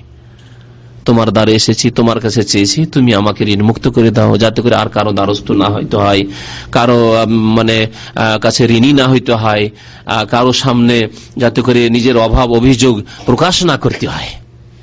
আল্লাহুম্মা কফিনা বিহালালিকা আন হারামিকা ওয়া আগনিনা বিফাদলিকা আম্মান সিওয়াক। অথবা আপনি একাই দোয়া করলে বলবেন আল্লাহুম্মা কফিনি বিহালালিকা আন হারামিকা ওয়া আগনিনি বিফাদলিকা আম্মান সিওয়াক। হাদিসটি মুসনাদ আহমদে রয়েছে, তিরমিজিতে রয়েছে। আল্লামা নাসিরুদ্দিন আলবানী হাদিসটিকে হাসান বলেছেন। ইমাম তিরমিজি ক্বালা আবু ঈসা হাযা হাদিসুন হাসানুন গরীবুন, এই হাদিসটি হাসান গরীব মানে হাসান। আরেকটি দোয়া রয়েছে নাসাইতে রয়েছে এবং ইমাম বুখারী রাহমাতুল্লাহ আলাইহি তার একটি কিতাব রয়েছে আল আদাবুল মুফরাদ, তাতে এই হাদিসটি রয়েছে এভাবে দোয়া। এবং হাদিসটি আল্লামা নাসিরুদ্দিন আলবানী সহিহ বলেছেন। দোয়া মানে ঋণ মুক্ত হওয়ার জন্য। অনেক লোকের ঋণ আছে, এখানে বিদেশ এসেছেন, ঋণ হয়তো হয়ে গেছে বিদেশ আসতে গিয়ে, অথবা এমনিতে কোনো কাজে ঋণ হয়ে গেছে। তবে ঋণ থেকে বাঁচার জন্য আমি একটি পন্থা এর আগে উল্লেখ করেছি গত আলোচনায়, তা হচ্ছে যে যতটা আপনার আয় ততটাই ব্যয় করেন, তার একটু কমই করেন। যতটুকু চাদর লম্বা ততটুকু পা লম্বা করিয়েন, তার বেশি লম্বা করিয়েন না। আপনার 500 টাকা বেতন আর মোবাইল খরচ হয় 300 রিয়াল, খাবেন কত টাকা? বলছে আমি 100-150 খাই। আবার যদি সিগারেট খোর হয়, বিড়ি খোর হয়, জর্দা খোর, পান খোর হয়, তা তো মুশকিল আর, তাই না? তাহলে কোথা থেকে বরকত আসবে? এক তো হারাম খাচ্ছেন, বিড়ি সিগারেট জর্দা তামাক দিয়ে হারাম খাচ্ছেন। তারপরে আপনার যদিও মোবাইল টেলিফোন হালাল, কিন্তু আপনার জন্য 500 টাকা 700 টাকা বেতন, আর নতুন বিয়ে করে এসছেন। আমি কিছু লোক জানি যাদের 500 থেকে 1000 শুধু মান্থলি বিল আসে বিবির সাথে, নতুন বিবির সাথে বিয়ে করে এসে 2-4-6 মাস বা 1 বছর হয়েছে। নতুন কেন, 2 বছর 3 বছর 5 বছরের বিয়ে করা লোকের আমার কাছে রেপিড আছে, যারা প্রবাসী, তাদের নাকি 500 রিয়াল শুধু মাসে স্ত্রীর সাথে টেলিফোনই খরচ হয়। তো এই শ্রেণীর লোকেরা বেকুফ, তাদের হুঁশ নাই যে আমার চাদর কত লম্বা। দিল পা লম্বা করে, পা লম্বা করতে গিয়ে তার ইজ্জতি খুলে যাচ্ছে, পা শুধু খুলে তার ইজ্জতি খুলে যাচ্ছে, লজ্জা স্থান খুলে যাওয়ার আশঙ্কা। খবরদার, এইরকম হলে কখন আল্লাহ পাক ঋণ মুক্ত করবেন না। ঋণ কি করে পরিশোধ করবেন? আপনার যদি 500-700 টাকা বেতন হয়, তো প্রথম কথা আমার মোবাইলের প্রয়োজনই নেই। আর যদি আমি রাখি, তারপরে একটি মজার কথা আরো বলি। আমাদের এক দায়ী ভাই বলছিলেন, আজকাল অধিকাংশ লোকের পকেটে মোবাইল কমপক্ষে 700-800 টাকা দামের, 500-র উপরে। অথচ সেই লোকটি ওই মোবাইলে যে ফ্যাসিলিটিগুলি আছে কোনোটাই ইউজ করে না। কি করে? শুধু কল করে, হয়তো না, এর চাইতে কম। কিছু হাউস ড্রাইভার আছে বা এই ধরনের, যারা শুধু কল রিসিভ করে, তারপরে দামি মোবাইল কল রিসিভ করে, তাতে ব্যালেন্স রাখার মতো যোগ্যতা নেই, কিছু নেই, কল করবে এই ক্ষমতা নেই। খুব বেশি হলে 1-2টি হয়তো মেসেজ, ওটাও পাঠাইতে পারে কিনা। আর তারপরে মোবাইল কত? 700-800 টাকা সবাই রাখে। আর আমি কি করি? 100-150 টাকার মোবাইল রাখবো। আমি 100 টাকার মোবাইল রাখবো, মান সম্মান ঘটে যাবে নাকি? 100 টাকা দাম, 100 টাকার মোবাইল রাখি। ইচ্ছা করলে 1000 টাকার মোবাইল রাখা যাবে, কি প্রয়োজন? আমার যে কাজটি সেটা এটা দিয়ে হচ্ছে। এইরকম যদি মেজাজ থাকে, কোনোদিন ঋণই হবেন না কারো কাছে। কিন্তু আপনি যদি মনে করেন না না না কি বলছেন, ওই 70-73 এসব যদি ওর চাইতে দামি দামি মোবাইল আজকাল নতুন এসে 2000-3000 টাকার মোবাইল যে রাস্তায়, নতুন মোবাইল সেটা নিতেই হবে। অথচ কম্পিউটারের কিছুই বুঝেন না, ইন্টারনেটের কিছুই বুঝেন না, আপনাকে ওই রকম মোবাইল রাখতে হবে। কোনদিন ঋণ মুক্ত হইতে পারবেন না, আপনি কোনদিন ঋণ মুক্ত হইতে পারবেন না। আল্লাহ পাক রব্বুল আলামিন যেন আমাদেরকে বুঝার তৌফিক দান করেন এবং ঋণ মুক্ত করেন। আনাস বিন মালিক রাদিয়াল্লাহু তাআলা আনহু বর্ণনা করছেন যে নবী করিম সাল্লাল্লাহু আলাইহি ওয়াসাল্লাম খুব বেশি বেশি এই দোয়াটি পাঠ করতেন। নবী সাল্লাল্লাহু আলাইহি ওয়াসাল্লাম অথচ এই দোয়া পাঠ করতেন, আল্লাহর কাছে আশ্রয় চাইতেন এইসব বিপদ থেকে। ইউকসিরু আন ইয়াকুল, খুব বেশি বেশি এই দোয়া করতেন কি, আল্লাহুম্মা ইন্নী আউযু বিকা মিনাল হাম্মি ওয়াল হাযান, আল্লাহ দুশ্চিন্তা থেকে আমি তোমার আশ্রয় কামনা করছি, মানে দুশ্চিন্তা থেকে মুক্ত রাখি। ওয়াল হাযান, এবং শোক থেকে, ওয়াল আজজ, এবং অসহায় হওয়া থেকে, ওয়াল কাসাল, এবং অলসতা থেকে, ওয়াল জুবন, এবং কাপুরুষতা থেকে, ওয়াল বুখল, এবং কৃপণতা থেকে। সবগুলি কিন্তু ব্যাধি। মুসলিম কাপুরুষ হয় না, মুসলিম কৃপণ হয় না, মুসলিম অলস হয় না। রোজা রেখেছি সেজন্য সারাদিন শুয়ে এক তো রাতে শুয়েছেন, আবার ফজর পর শুয়েছেন, জোহরে উঠলেন, জোহরে উঠে আবার জোহরটা কোন রকম পড়লেন, এগুলো মুসল্লি নামাজিদের অবস্থা। তাহলে বেনামাজির অবস্থা যে কি আছে আল্লাহ পাক জানে। এক শ্রেণীর নামাজি লেজি, রোজা রাখা মানে সারাদিন ওকে ঘুমাইতে হবে, সারাদিন ঘুমাইতে হবে, জোহর পর্যন্ত ঘুমিয়েছে, আর ঘুম ঘুম টেনে নিয়ে আসে। আমার এটা অভিজ্ঞতায় বলছি, লোকজনকে দেখে, আমি অত যদিও ঘুমাই না, কিন্তু লোকজন যাদেরকে দেখেছি ওইরকম একটানা ঘুম দিতে। মদিনা ইউনিভার্সিটিতে এক ছাত্র ছিল, খুব প্রসিদ্ধ ছিল, ইন্ডিয়ান এক ছাত্র। ও বুধবারে ঘুমাইতো, আউযুবিল্লাহ, আল্লাহ পাক এরকম জীবন থেকে পানাহাতে রাখে জানো, বলেন আমিন। বুধবারে ক্লাস করে এসে ঘুমাইতো, আর শুক্রবারে জুমা পড়ার জন্য উঠতো, খুব প্রসিদ্ধ ছিল। হ্যাঁ, আল্লাহ পাক জানে এর উত্তর সেই দেবে আল্লাহ পাকের কাছে। জিজ্ঞাসা করলাম যে তাহলে ও খাওয়া দাওয়া কিছু করতো না? বলতো যে 2-4-5-10টা জুস আর ওই হালিব দুধগুলো এনে রাখতো, দুধের প্যাকেট এনে রাখতো। ওই ঘুমের অবস্থায় চোখটা খুলে টান দিয়ে একটা জুস খেয়ে নিলে, একটা হয়তো এই করলো, কি বলছে, একটা দুধ খেয়ে নিল, এই করে। আল্লাহু আকবার, আস্তাগফিরুল্লাহ। সেই ছেলে সর্বনাশ, এইভাবে জিন্দেগি নষ্ট করেছে। আল্লাহ পাকের আযাব দুনিয়ার, যে এখন কোন জায়গায় চাকরি করার যোগ্যতা নেই। মদিনা কোন রকম আল্লাহ পাঠিয়ে দিয়েছে, কিন্তু মদিনা এসে যখন এইরকম পাপ, আল্লাহর বরদস্ত করেনি, কোন জায়গায় চাকরি পায় না, ধাক্কা খেয়ে বেড়ায়। কেউ কোন মাদ্রাসায় নিতে চায় না। এর দ্বারা কি হবে? যে বুধবার থেকে শুক্রবার ঘুমাতে পারে, তার দ্বারা হবে বাকি। তো এমন জীবন গ্রহণ করবেন না। আছে এইরকম নামাজি লোক, জোহর পড়লো আবার শুয়ে গেল, সকালে শুয়েছে, জোহর পর্যন্ত, ফজর থেকে কত ঘন্টা হয়ে যায়? ফজর 5টা থেকে হইলে 7 ঘন্টা হয়। আরে 6 ঘন্টা ঘুম যথেষ্ট, আপনার তো সকালে 7 ঘন্টা হয়ে গেছে। রাত্রে যদি 2 ঘন্টা হয়ে থাকে তো ওই 7 আর 2 9 ঘন্টা হয়ে গেছে। আবার জোহর পর দিল ঘুম টেনে নিয়ে এলো, আবার আসরে উঠলো, আসরে উঠে আবার ভালো লাগে না, দিল আসর পর আবার একটা ঘুম দিয়ে উঠে দেখে আরে এখন তার ইফতারি তৈরি করার সময় নেই, দেখি কোন মসজিদে দৌড় দিই। সৌদি আরবে থাকলে কোন মসজিদে না ইফতার ক্যাম্পে একটু দৌড় দিই, যে খেতে পাওয়া যায়। এইরকম যদি জিন্দেগি হয়, তাহলে এই জিন্দেগির চাইতে জিন্দেগি না থাকাই ভালো, অলসতার জিন্দেগি। নবী সাল্লাল্লাহু আলাইহি ওয়াসাল্লাম পানা চেয়েছেন ওয়াল আজজে ওয়াল কাসলে, অসহায় হওয়া, আমি অসহায় না হয়ে যায়। আর কাসাল এবং অলসতা, এরকম গাফিলতি, অলসতা থেকে আল্লাহ তোমার পানা চাইছি। অলস দিয়ে কোনোদিন উম্মতের কোনো ফায়দা হবে না, নিজের ফায়দা হবে তার, না নিজের পরিবারের কোনো ফায়দা হবে অলসকে দিয়ে, আর না উম্মতে মুসলিমার কোনো ফায়দা হবে। এইরকমই কাপুরুষ বডি, 4 হাতের বডি, কিন্তু কাপুরুষ। কাপুরুষ তো দুশ্মনের নাম শুনলেই তো পেশাব পায়খানা করে দিবে, তোর দ্বারা কি কাজ হবে? কিছু কাজ হবে না ওর দ্বারা। বখল, কৃপণ, যে আল্লাহর রাস্তায় পয়সাই দান করতে পারে না, সে জান কি দান করবে? কৃপণ, কৃপণতা থেকে নবী সাল্লাল্লাহু আলাইহি ওয়াসাল্লাম পানা চাইছেন। এবং ঋণের বোঝা থেকে আল্লাহ তোমার আশ্রয় কামনা করি। গালাবাতির রেজাল, এবং কোন মানুষের, যে জালেম মানুষ যারা, তাদের আমাদের উপর প্রাধান্য পাবে, এবং জুলম অত্যাচার থেকে তোমার আশ্রয় কামনা করি। নবী করিম সাল্লাল্লাহু আলাইহি ওয়াসাল্লাম এই দোয়া বেশি বেশি পাঠ করতেন। তাহলে এই দোয়া করে, আল্লাহুম্মা ইন্নী আউযু বিকা মিনাল হাম্মি ওয়াল হাযানি ওয়াল আজজি ওয়াল কাসলি ওয়াল জুবনি ওয়াল বুখলি ওয়া যালঈদ দাইনি ওয়া গালাবাতির রিজাল। আরেকটি দোয়া রয়েছে, এই 3টি দোয়া উল্লেখ করব। আবু সাঈদ খুদরি রাদিয়াল্লাহু তাআলা বর্ণনা করেছেন, আবু দাউদে রয়েছে, যদিও হাদিসটিকে কেউ কেউ দুর্বল বলেছেন। তবে দোয়ার ক্ষেত্রে যেহেতু নিজের বাংলা ভাষায় দোয়া করতে পারেন, সুতরাং যদি নবী সাল্লাল্লাহু আলাইহি ওয়াসাল্লাম থেকে প্রমাণিত নাও হয়, আপনি দোয়া করতে পারেন যদি অর্থ ঠিক থাকে। দাখালা রাসূলুল্লাহ সাল্লাল্লাহু আলাইহি ওয়াসাল্লাম যাতা ইয়াউমিন আল মসজিদ, নবী সাল্লাল্লাহু আলাইহি ওয়াসাল্লাম একদিন মসজিদে নববীতে প্রবেশ করলেন।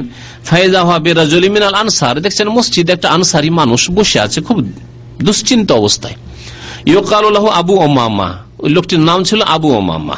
ফাকালা ইয়া আবু উমামা, আবু উমামা মালি আরাকা জালিসান ফিল মসজিদে ফি গায়রি ওয়াক্তিস সালাহ, মসজিদে বসে আছো অথচ এই সময় কোনো নামাজের সময় নাই, দুনিয়ায় কাজকর্ম করো, মসজিদে এরকম বসে কেন? চিন্তায় মসজিদে এসে বসে আছে। কালা হুমুমিন, বলছেন ওই সাহাবী, কালা হুমুমুন লাজিমাতনি ওয়া দুয়ুন ইয়া রাসূলুল্লাহ, হে আল্লাহ রাসূল সাল্লাল্লাহু আলাইহি ওয়াসাল্লাম, আমি খুব দুশ্চিন্তায় আছি। ও দুয়ুন, এবং অনেক ঋণের বোঝা আমার উপর চেপে গেছে। ঋণ চাপলে কি হয়? দুশ্চিন্তা আসে, কি করে যে পরিশোধ করব, আর যদি পরিশোধ না করতে পারি তো মানুষকে কি জবাব দেব, আর যদি বিশেষ করে যারা টাকা পাবে তারা যদি একটু শক্তিশালী হয়, তাহলে জানের ভয়, কোথায় যে গলায় গামছা দেবে, ফাঁস দেবে, কোথায় যে ধরে ধাক্কাধাক্কি করবে হাটে বাজারে রাস্তাঘাটে, কোথায় যে কত অপমান অপদস্থ হইতে হবে, এইসব চিন্তায় পরেশান। মার খেতে হবে, ইত্যাদি ইত্যাদি। বলছেন যে হুমুমুন লাজিমাতনি ওয়া দুয়ুন, হে আল্লাহ রাসূল সাল্লাল্লাহু আলাইহি ওয়াসাল্লাম, বড় দুশ্চিন্তায় আছি এবং অনেক ঋণের বোঝা আমার উপর চেপে গেছে। কালা আফালা ওয়াল্লিমুকা কালামান, তোমাকে কিছু কথা শিখে দেব নাকি? এজা আনতা কুলতাহু, যদি এই দোয়াগুলি তুমি বলো আল্লাহ পাকের দরবারে, আযহাবাল্লাহু আযজা ওয়া জাল্লা হাম্মাকা ওয়া কাযা আনকা দাইনাকা, তাহলে তোমার দুশ্চিন্তা আল্লাহ পাক দূর করে দেবেন এবং তোমার ঋণ আল্লাহ পাক পরিশোধ করে দেবেন, মানে ঋণ পরিশোধের আল্লাহ পাক তৌফিক দেবেন। কালা কুল তো বালা ইয়া রাসূলুল্লাহ, অবশ্যই বলে দেন, শিখিয়ে দেন, দোয়া করবো আল্লাহ পাকের কাছে। কালা কুল ইজা আসবাহতা, যখন সকাল হবে এই দোয়া পড়বে, ওয়া ইজা আমসাইতা, সন্ধ্যায় এই দোয়া পড়বে। তাহলে সকাল সন্ধ্যা বারবার করে যদি এই দোয়া করে কোনো মানুষ, এবং দোয়া করার আদব হচ্ছে কমপক্ষে 3 বার করে দোয়া করা। নবী সাল্লাল্লাহু আলাইহি ওয়াসাল্লাম কানা ইজা দা সালাসান, হাদিস আছে, যে কোনো দোয়া যখন আল্লাহ পাকের কাছে করতেন নবী সাল্লাল্লাহু আলাইহি ওয়াসাল্লাম 3 বার করে বলতেন। যেমন আপনি দোয়া করেন আল্লাহুম্মা গফিরলি, আল্লাহুম্মা গফিরলি, আল্লাহুম্মা গফিরলি, আল্লাহ তুমি আমাকে মাফ করে দাও, আল্লাহ তুমি মাফ করে দাও, আল্লাহ তুমি মাফ করে দাও, অবশ্যই মাফ করবেন আল্লাহ পাকের রব্বুল আলামিন। আল্লাহুম্মা আরহামনি, আল্লাহুম্মা আরহামনি, আল্লাহুম্মা আরহাম, আল্লাহ তুমি রহম করো। এইভাবে আল্লাহুম্মা রযুকনি, আল্লাহুম্মা বারিক লানা ফি রিজকিনা, আল্লাহ আমার রিজিকে বরকত দাও, আল্লাহ আমার রিজিকে বরকত দাও, আল্লাহ আমাকে কাজের ব্যবস্থা দাও, আল্লাহ আল্লাহ আমাকে কাজের ব্যবস্থা দাও আল্লাহ। এইভাবে 3 বার করে দোয়া করা নবী করিম সাল্লাল্লাহু আলাইহি ওয়াসাল্লামের সুন্নাত। দোয়া শিখিয়ে দিচ্ছেন রাসূলুল্লাহ সাল্লাল্লাহু আলাইহি ওয়াসাল্লাম সকাল সন্ধ্যা পাঠ করার জন্য। আল্লাহুম্মা ইন্নী আউযু বিকা মিনাল হাম্মি ওয়াল হাযানি ওয়া আউযু বিকা মিনাল আজজি ওয়াল কাসালি ওয়া আউযু বিকা মিনাল জুবনি ওয়াল বুখলি ওয়া আউযু বিকা মিন গালাবাতিদ দাইনি ওয়া কাহরির রিজাল। ওখানে ছিল যালিদ দাইন ওয়া গালাবাতির রিজাল, এখানে মিন গালাবাতিদ দাইন ওয়া কাহরির রিজাল, কাছাকাছি দোয়া। কালা ফাআলতু, আমি এই দোয়া সকাল সন্ধ্যা বারবার করে করতে থাকলাম। আবু উমামা রাদিয়াল্লাহু তাআলা আনহু বলছেন, ফাআযহাবাল্লাহু আযজা ওয়া জাল্লা হাম্মি ওয়া কাযা আন্নি দাইনি, তারপরে আল্লাহ পাক খুব তাড়াতাড়ি আমার দুশ্চিন্তা দূর করে দিলেন এবং আমার ঋণ আল্লাহ পাক পরিশোধ করার আল্লাহ পাক আমাকে তৌফিক দিলেন। এই দোয়াগুলি করবেন।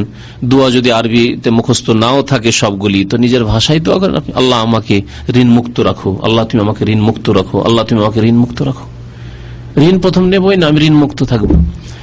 তারপরে যদি কখনো নিতে বাধ্য হতে হয়, তাহলে এমন নয় যে আমি একেবারে খুব বড় লোক হওয়ার স্বপ্ন দেখে ঋণ নেব না, আমার কাঁচা বাড়ি আছে যথেষ্ট রয়েছে, হ্যাঁ নতুন গাড়ি কেনার জন্য ঋণ নেব, নতুন বড় বাড়ি করার জন্য ঋণ নেব না, আমার এত টাকা ইনকাম নেই, আমি এই করব না। আমার 1 বিঘা জমির পয়সা আছে, আমি 5 বিঘা জমির বাইনা দিয়ে বসে আছি, 5 বিঘা জমি কিনবো, সেজন্য এখন ঋণ করতেই হচ্ছে। আমার কাছে 10,000 রিয়াল আছে কিন্তু 40,000 টাকা জমি কিনে বসে আছি, এইরকম বেকুপি করলে কোনোদিন ঋণ মুক্ত হওয়া যাবে না।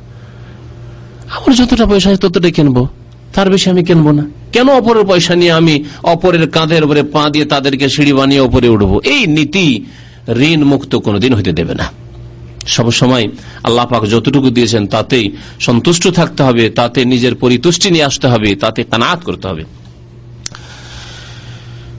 ঋণ সম্পর্কে বলছিলাম যে ঋণ, নবী করিম সাল্লাল্লাহু আলাইহি ওয়াসাল্লাম ঋণ সম্পর্কে খুব সতর্ক করেছেন।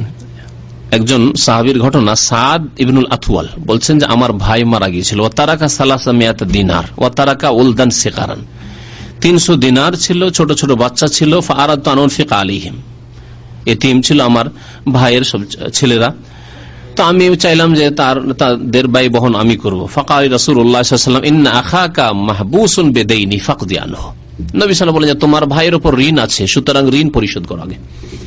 তুমি ইয়তিম ভাতিজাদের, ভাস্তেদের দেখাশোনা করবে, তাদের ব্যয় বহন করবে, তার আগে তোমার ভাইয়ের ঋণ আছে, সে ঋণ পরিশোধ করো। আজকালকার জামানায় ঋণ থাকলে অ্যাভয়েড করবেন ঋণকে। ঋণের কোনো পরোয়া নেই। ভালো ভালো স্কুলে আপনি ছেলেকে পড়াচ্ছেন, মাসে 5,000 10,000 টাকা খরচ করে ইংলিশ মিডিয়াম পড়ে আমি ডাক্তার ইঞ্জিনিয়ার তৈরি করবো, অথচ আপনার উপর ঋণ আছে, আপনার ঋণেরই খবর নাই, তো আপনার ভাইয়ের ঋণ কি পরিশোধ করবেন? নবী সাল্লাল্লাহু আলাইহি ওয়াসাল্লাম বললেন যে তোমার ভাইয়ের ঋণ আগে পরিশোধ করো। কালা ফাযাহাবতু ফাকাযাইতু আনহু, আমার ভাইয়ের ঋণগুলি পরিশোধ করে দিলাম। ওয়ালাম তাবকা ইল্লা ইমরাতুন তাদদাই দিনারাইন ওয়া লাইসাত লাহা বাইয়িনা, সমস্ত ঋণ যতগুলি দাবিদার ছিল ঋণের সবগুলি পরিশোধ করলাম, যেগুলি জানা ছিল বা তাদের কাছে সাক্ষী প্রমাণ ছিল যে হ্যাঁ পাবে আসলে আমার ভাইয়ের কাছে, তাদের পরিশোধ করলাম। একজন মহিলা আসলো, আসার পরে 2 দিনার মানে 2টি স্বর্ণ মুদ্রার দাবি করলো যে তোমার ভাইয়ের কাছে 2টি দিনার পাবো, কিন্তু ওই মহিলার কোনো সাক্ষী প্রমাণ নেই। ইচ্ছা হলো এই সাদের যে সাক্ষী নেই, আবার দেবো কেন, সাক্ষী নেই দেবো কেন, দেবো না, এই মহিলা হয়তো মিথ্যা কথা বলছে। নবী করিম সাল্লাল্লাহু আলাইহি সাল্লামকে জিজ্ঞাসা করে, ইয়া রাসূলুল্লাহ, একটি মহিলা বলছে তোমার ভাইয়ের কাছে 2 দিনার পাবো আর ওর কাছে কোনো সাক্ষী নেই, আমি কি করব? নবী সাল্লাল্লাহু আলাইহি ওয়াসাল্লাম বলছেন, আতিহা, দিয়ে দাও। ফাইন্নাহা সাদাকা, যদি আসলে পাই তো তার হক, আর যদি নাও পাই মিথ্যা কথা বলে তুমি অবশ্যই সাদকার নেকি পাবে, উভয় অবস্থায় তুমি সাদাকার নেকি পাবে। সুতরাং যদিও সাক্ষী প্রমাণ না থাকে তুমি ঋণ পরিশোধ করে দাও। এর থেকে কি শিখতে পারলাম? মুসনাদ আহমদের হাদিস। আমাদের এইরকম অনেক সময় হয়ে থাকে, এসে আপনার আব্বা মারা গেছে, হঠাৎ করে এসে গ্রামের কোন লোক এসে বলছে তোমার আব্বার কাছে 10,000 টাকা পাবো। আমাদের লোকেরা কিন্তু দিতে চায় না, না আমাদের জানে না, আমাদের তো বলেনি আমার আব্বা কোনোদিন। আমার আম্মাকে জিজ্ঞেস করে দেখি, মা পাবে কেউ টাকা পয়সা আব্বার কাছে? না, কিছু বলেনি তো। না, আমাদের দেশের অধিকাংশ লোক তো দায়িত্বহীন। মানুষের ঋণ নিয়ে যে লিখে রাখবে, অথচ লিখে রাখার কথা বলা হয়েছে, লিখে রাখবে ওসিয়ত, যে আমি যদি আমার কিছু হয়ে যায় আমার কাছে অমুক অমুক এত টাকা পাবে, আমি অমুকের কাছে এত টাকা পাবো, লিখে রাখতে হবে। এগুলি না, লিখে রাখে না, দায়িত্বহীন। তারপরে বলেও রাখে না যে আমার কাছে এত টাকা লোকেরা পাবে, অমুক অমুক ব্যক্তি এত টাকা পাবে। বলে রাখলে অনেক সময় মানুষ ভুলে যায়, বলেও রাখে না। আজকাল আমাদের দেশের মানুষরা দিতে রাজি নাই, না দেবে না। অথচ নবী করিম সাল্লাল্লাহু আলাইহি ওয়াসাল্লাম কি বলছেন? কোন সাক্ষী না, আতিহা ফাইন্নাহা সাদাকা, দিয়ে দাও সাদাকা, উভয় অবস্থায় সাদাকা। সে যদি আসলে পায় তবু সাদাকা, আর যদি নাও পায় তোমার জন্য সাদাকা। ঋণ নেওয়ার পরে যারা ঋণ গ্রহণকারী তাদেরকে আল্লাহকে ভয় করা উচিত, যে ঋণ নিলেন, নেওয়ার পরে সচ্ছলতা আছে, দিতে পারবেন আপনি, তারপরে যদি না দেন, একে নবী করিম সাল্লাল্লাহু আলাইহি ওয়াসাল্লাম জুলম বলে আখ্যায়িত করেছেন। এবং এই জুলমের জন্য, যদি এইরকম জুলম করেন, মানে বাড়াবাড়ি করেন, আপনি যদি ঋণ না দেন, ঋণ পরিশোধ না করেন, তাহলে আপনাকে শাস্তি দেওয়া, আপনার সমালোচনা করা, আপনার গীবত করা শরীয়তে জায়েজ। যেসব ক্ষেত্রে গীবত করা যায়, সমালোচনা করা যায়, তার একটি ক্ষেত্র হচ্ছে কেউ যদি ঋণ কারো কাছ থেকে ধার নেয় আর ধার নেওয়ার পরে পরিশোধ না করে, তাহলে বলতে পারবে যে শহীদ জামান সাহেব ধার নিয়েছেন, অমুক সিদ্দিক সাহেব ধার নিয়েছেন, কিন্তু দিচ্ছেন না, বাহানা করছেন, অথচ তার বেতন 1000 বেতন, 2000 বেতন, 1500 বেতন, কোনো অভাব নেই ভাই, সবকিছু করতে পারছে, কিন্তু আমার টাকাটা দিচ্ছে না। যে কোনো জায়গায় বলতে পারবে, যাতে করে লাঞ্ছিত অপদস্থ হয়। আর বিশেষ করে এমন ব্যক্তিদের বলতে পারবে যাদেরকে বললে হক আদায় করে দেবে। অর্থাৎ যদি সরকারের মাধ্যমে হয়, আদালতের মাধ্যমে হয়, অথবা গ্রামের সালিস যারা করে তাদের মাধ্যমে হয়, নেতৃস্থানীয় ব্যক্তিদের মাধ্যমে হয়, বা কোনো আলেমের মাধ্যমে তাকে বলবে আপনার কাছে টাকা পাবে, দিচ্ছেন না কেন, এগুলি জায়েজ। যদিও এগুলো গীবতের অন্তর্ভুক্ত, সে সামনে নেই, কিন্তু এই বলা জায়েজ। এই মর্মে বেশ কিছু হাদিস রয়েছে। রাসূলুল্লাহ সাল্লাল্লাহু আলাইহি ওয়াসাল্লাম একটি হাদিস ইরশাদ করেছেন, বুখারী মুসলিমের হাদিস, বলছেন মাতলুল গানী যুলমুন, সচ্ছল ব্যক্তি যদি বাহানা করে, ধার নিয়েছে, নেওয়ার পরে শুধু বাহানা করে, আচ্ছা ভাই সামনের সপ্তাহে দিয়ে দেবো, আবার সামনের সপ্তাহে করে, আচ্ছা ভাই সোমবারে দিয়ে দেবো, আবার সোমবারে গেলেন তো বলছে আচ্ছা ভাই আর 2 দিন টাইম দেন, এই করতে করতে সময় পার করতে আছে। আচ্ছা ভাই, একজন মানুষ আসলে দিতে চেয়েছিল, ওর কাছে আমি টাকা পাবো, ও বলেছিল যে সোমবারে, সেই জন্য বলেছি সোমবারে, কিন্তু ও দেয়নি, সেই জন্য দিতে পারছি না। বাহানা আর বাহানা, বাহানা আর বাহানা, ডানে আর বামে, এদিক সেদিক। এইরকম যারা করে, নবী সাল্লাল্লাহু আলাইহি ওয়াসাল্লাম বলেছেন এরা হলো জালেম। মাতলুল গানী যুলমুন, সচ্ছল ব্যক্তি যদি বাহানা করে তো এ হচ্ছে জুলম। রাসূলুল্লাহ সাল্লাল্লাহু আলাইহি ওয়াসাল্লাম আরেকটি হাদিস বলেছেন, লাইয়ুল ওয়াজিদ ইউহিল্লু ইরদাহু ওয়া উকুবাতাহু, যেটা বলছিলাম, সচ্ছল ব্যক্তি, যেই ব্যক্তি ঋণ পরিশোধ করতে পারবে অথচ পরিশোধ করছে না, সেই ব্যক্তির ইজ্জত আবরু, মানে মান সম্মান নষ্ট করা হালাল, মান সম্মান নষ্ট করা হালাল, ওয়া উকুবাতাহু, এবং তাকে শাস্তি দেওয়া হালাল। ইউহিল্লু ইরদাহু ওয়া উকুবাতাহু, মান সম্মান নষ্ট করা হালাল। রাস্তায় ধরে থামিয়ে দিয়েছেন, এই টাকা দিয়ে যাও এখান থেকে, পেয়েছেন রাস্তায়, মসজিদ থেকে বেরিয়েছে আর টাকা দিচ্ছে না, দেশে মসজিদ থেকে তো অনেক লোকই বেরোচ্ছে, এখানে যদি ধরে নি তো টাকা দিতে বাধ্য হবে। আরো 10টা লোক ভালো মানুষ আছে আমার পক্ষ থেকে বলবে, এই টাকা দাও, দিচ্ছ না কেন তুমি। এইভাবে মান সম্মান নষ্ট করা জায়েজ এবং শাস্তি দেওয়া যায়। শাস্তি দেওয়া, নিজে থেকে শাস্তি দেওয়া অনেক সময় ক্ষতিকর, নিজে আইন হাতে নেওয়া। সুতরাং শাস্তি দেওয়ার ক্ষমতা যারা রাখে, কারা রাখে? শাসক। তারা শাস্তি দেবে। অথবা আমাদের দেশে যে গ্রাম্য সালিসের মাধ্যমে যদি এমন কিছু শাস্তির মাধ্যমে অথবা চাপ সৃষ্টির মাধ্যমে যদি ঋণ আদায় করে নেওয়া যায়, তার মানে ক্ষতির দিক না থাকে। কারণ অনেক সময় আজকাল সালিস করতে গিয়ে আবার ও কেস করে বসে আছে যে গ্রামের লোকেরা, এলাকার লোকেরা আমার জুলুম করেছে, অন্যায় তাদের উপর, গ্রামবাসীর উপরে কেস চাপিয়ে দিল। আজকালকার অবস্থা আরো খারাপ। জি, তো যাই হোক, শাস্তি দেওয়া জায়েজ এইরকম যে শরীয়ত সম্মত যেগুলি রাস্তা রয়েছে। ইমাম ইবনে মুবারক বলছেন যে তার মান সম্মান হালাল, মানে কঠোর ভাষা, শক্ত ভাষা ব্যবহার করতে পারবে, এবং শাস্তি দেওয়ার অর্থ হচ্ছে যে জেল দেওয়া যাবে। আর সৌদি আরবে আলহামদুলিল্লাহ ইসলামিক যে অনুশাসন রয়েছে, এখানে এই শাস্তি রয়েছে। একদিন আমাকে এক ভাই টেলিফোন করছে যে আমার কফিলকে 5,000 রিয়াল তার কাছে কেউ পেয়ে তো দিতে পারছে না, সেজন্য জেলে ঢুকিয়ে দিচ্ছে, অথচ সে বড় মুআসসাসার মালিক। বুঝতে পারছেন?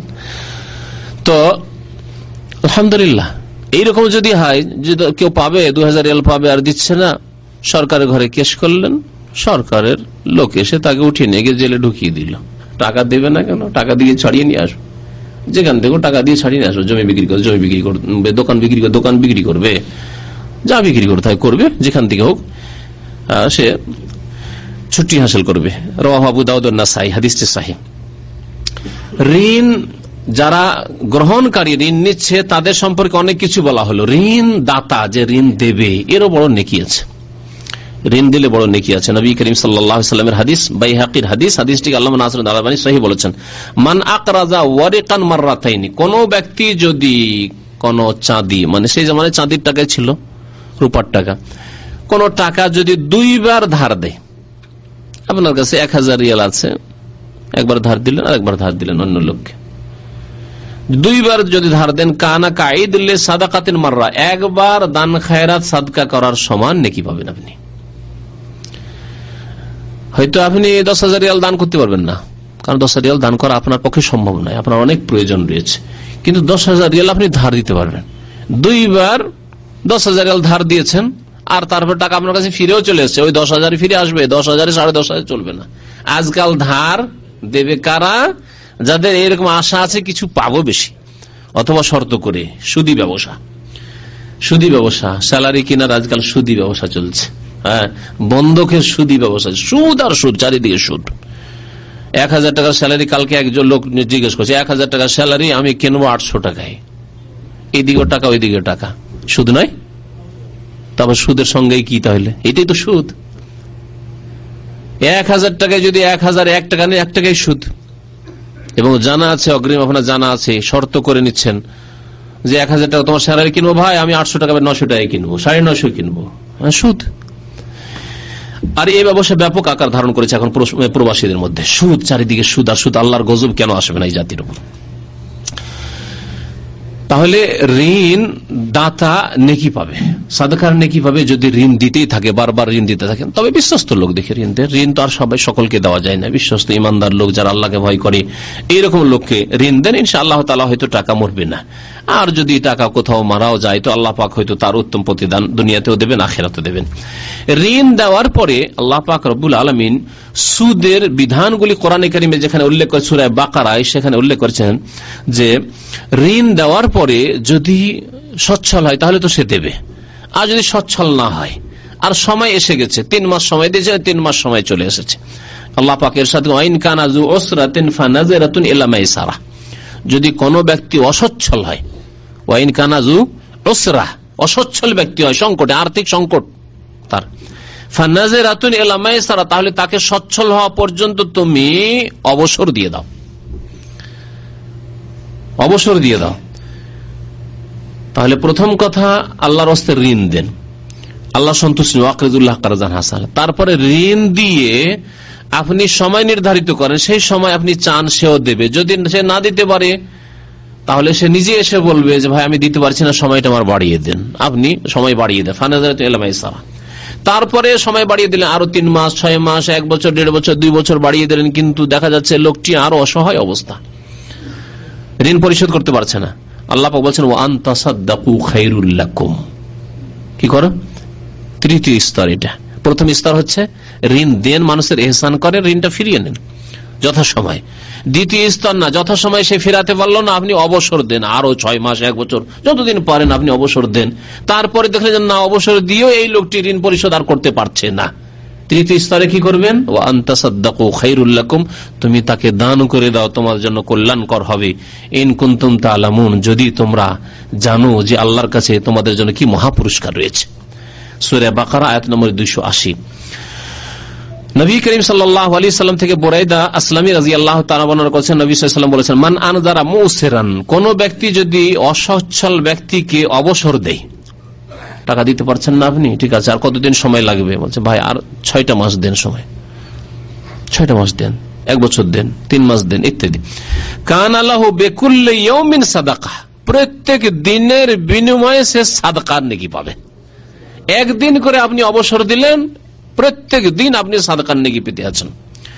ওমান আনজারাহু বাদা হিল্লিহি, আর কেউ যদি সময় এসে যাওয়ার পরে, এক তো দিলেন যে ধার দিয়ে রেখেছেন, তাতে আপনি সাদকার নেকি পাচ্ছেন। তারপরে সময় চলে এসেছে, 3 মাস সময় ছিল, 3 মাস সময় হয়ে গেছে, তারপর মানে চাওয়ার অধিকার আছে, তাকে দিতে হবে, কিন্তু তারপরে আপনি অবসর দিয়ে দিলেন, ঠিক আছে, অসুবিধা নাই, আপনার যখন হয় তখন দিয়েন। কানা লাহু মিসলুহু ফি কুল্লি ইয়াউমিন সাদাকা, প্রত্যেক দিন সেই ব্যক্তি সাদাকার নেকি পেতে থাকবে।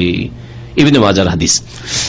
আবু হুরায়রা রাদিয়াল্লাহু তাআলা আরেকটি হাদিস বর্ণনা করেছেন, মান আনজারা মুসিরান, কোন ব্যক্তি সংকটে লিপ্ত, সংকটে নিমজ্জিত থাকা ব্যক্তি বা অসচ্ছল ব্যক্তি কেউ যদি অবসর দেয়, আও ওয়াদা লাহু, অথবা ডিসকাউন্ট করে দেয়, তাহলে দুটি আরেকটি পদ বাড়লো এখানে। একটা হচ্ছে অবসর দেওয়া, অবসর দেওয়ার পরে দেখলেন যে লোকটা দিতে পারে না, তো কি বললাম? দান করে দেওয়া। না, পুরা দান করতে পারছেন না, 10,000 রিয়াল পাবেন আপনি, 10,000 আপনার দান করা সম্ভব নয়। ভাই এক কাজ করো, তাহলে তুমি আমাকে 5,000 রিয়াল দিয়ে দাও, তুমি আমাকে 7,000 8,000 রিয়াল দিয়ে দাও, 2,000 তোমার মাফ করে দিলাম। আওয়াযা লাহু, তাকে কিছু মাফ করে দিল, কিছু অংশ মাফ করলো। আযাল্লাহুল্লাহু ইয়াউমাল কিয়ামাতি তাহতা জিল্লি আরশিহি, সেই দিন আল্লাহ পাক রব্বুল আলামিন, কোন দিন? কিয়ামতের দিন।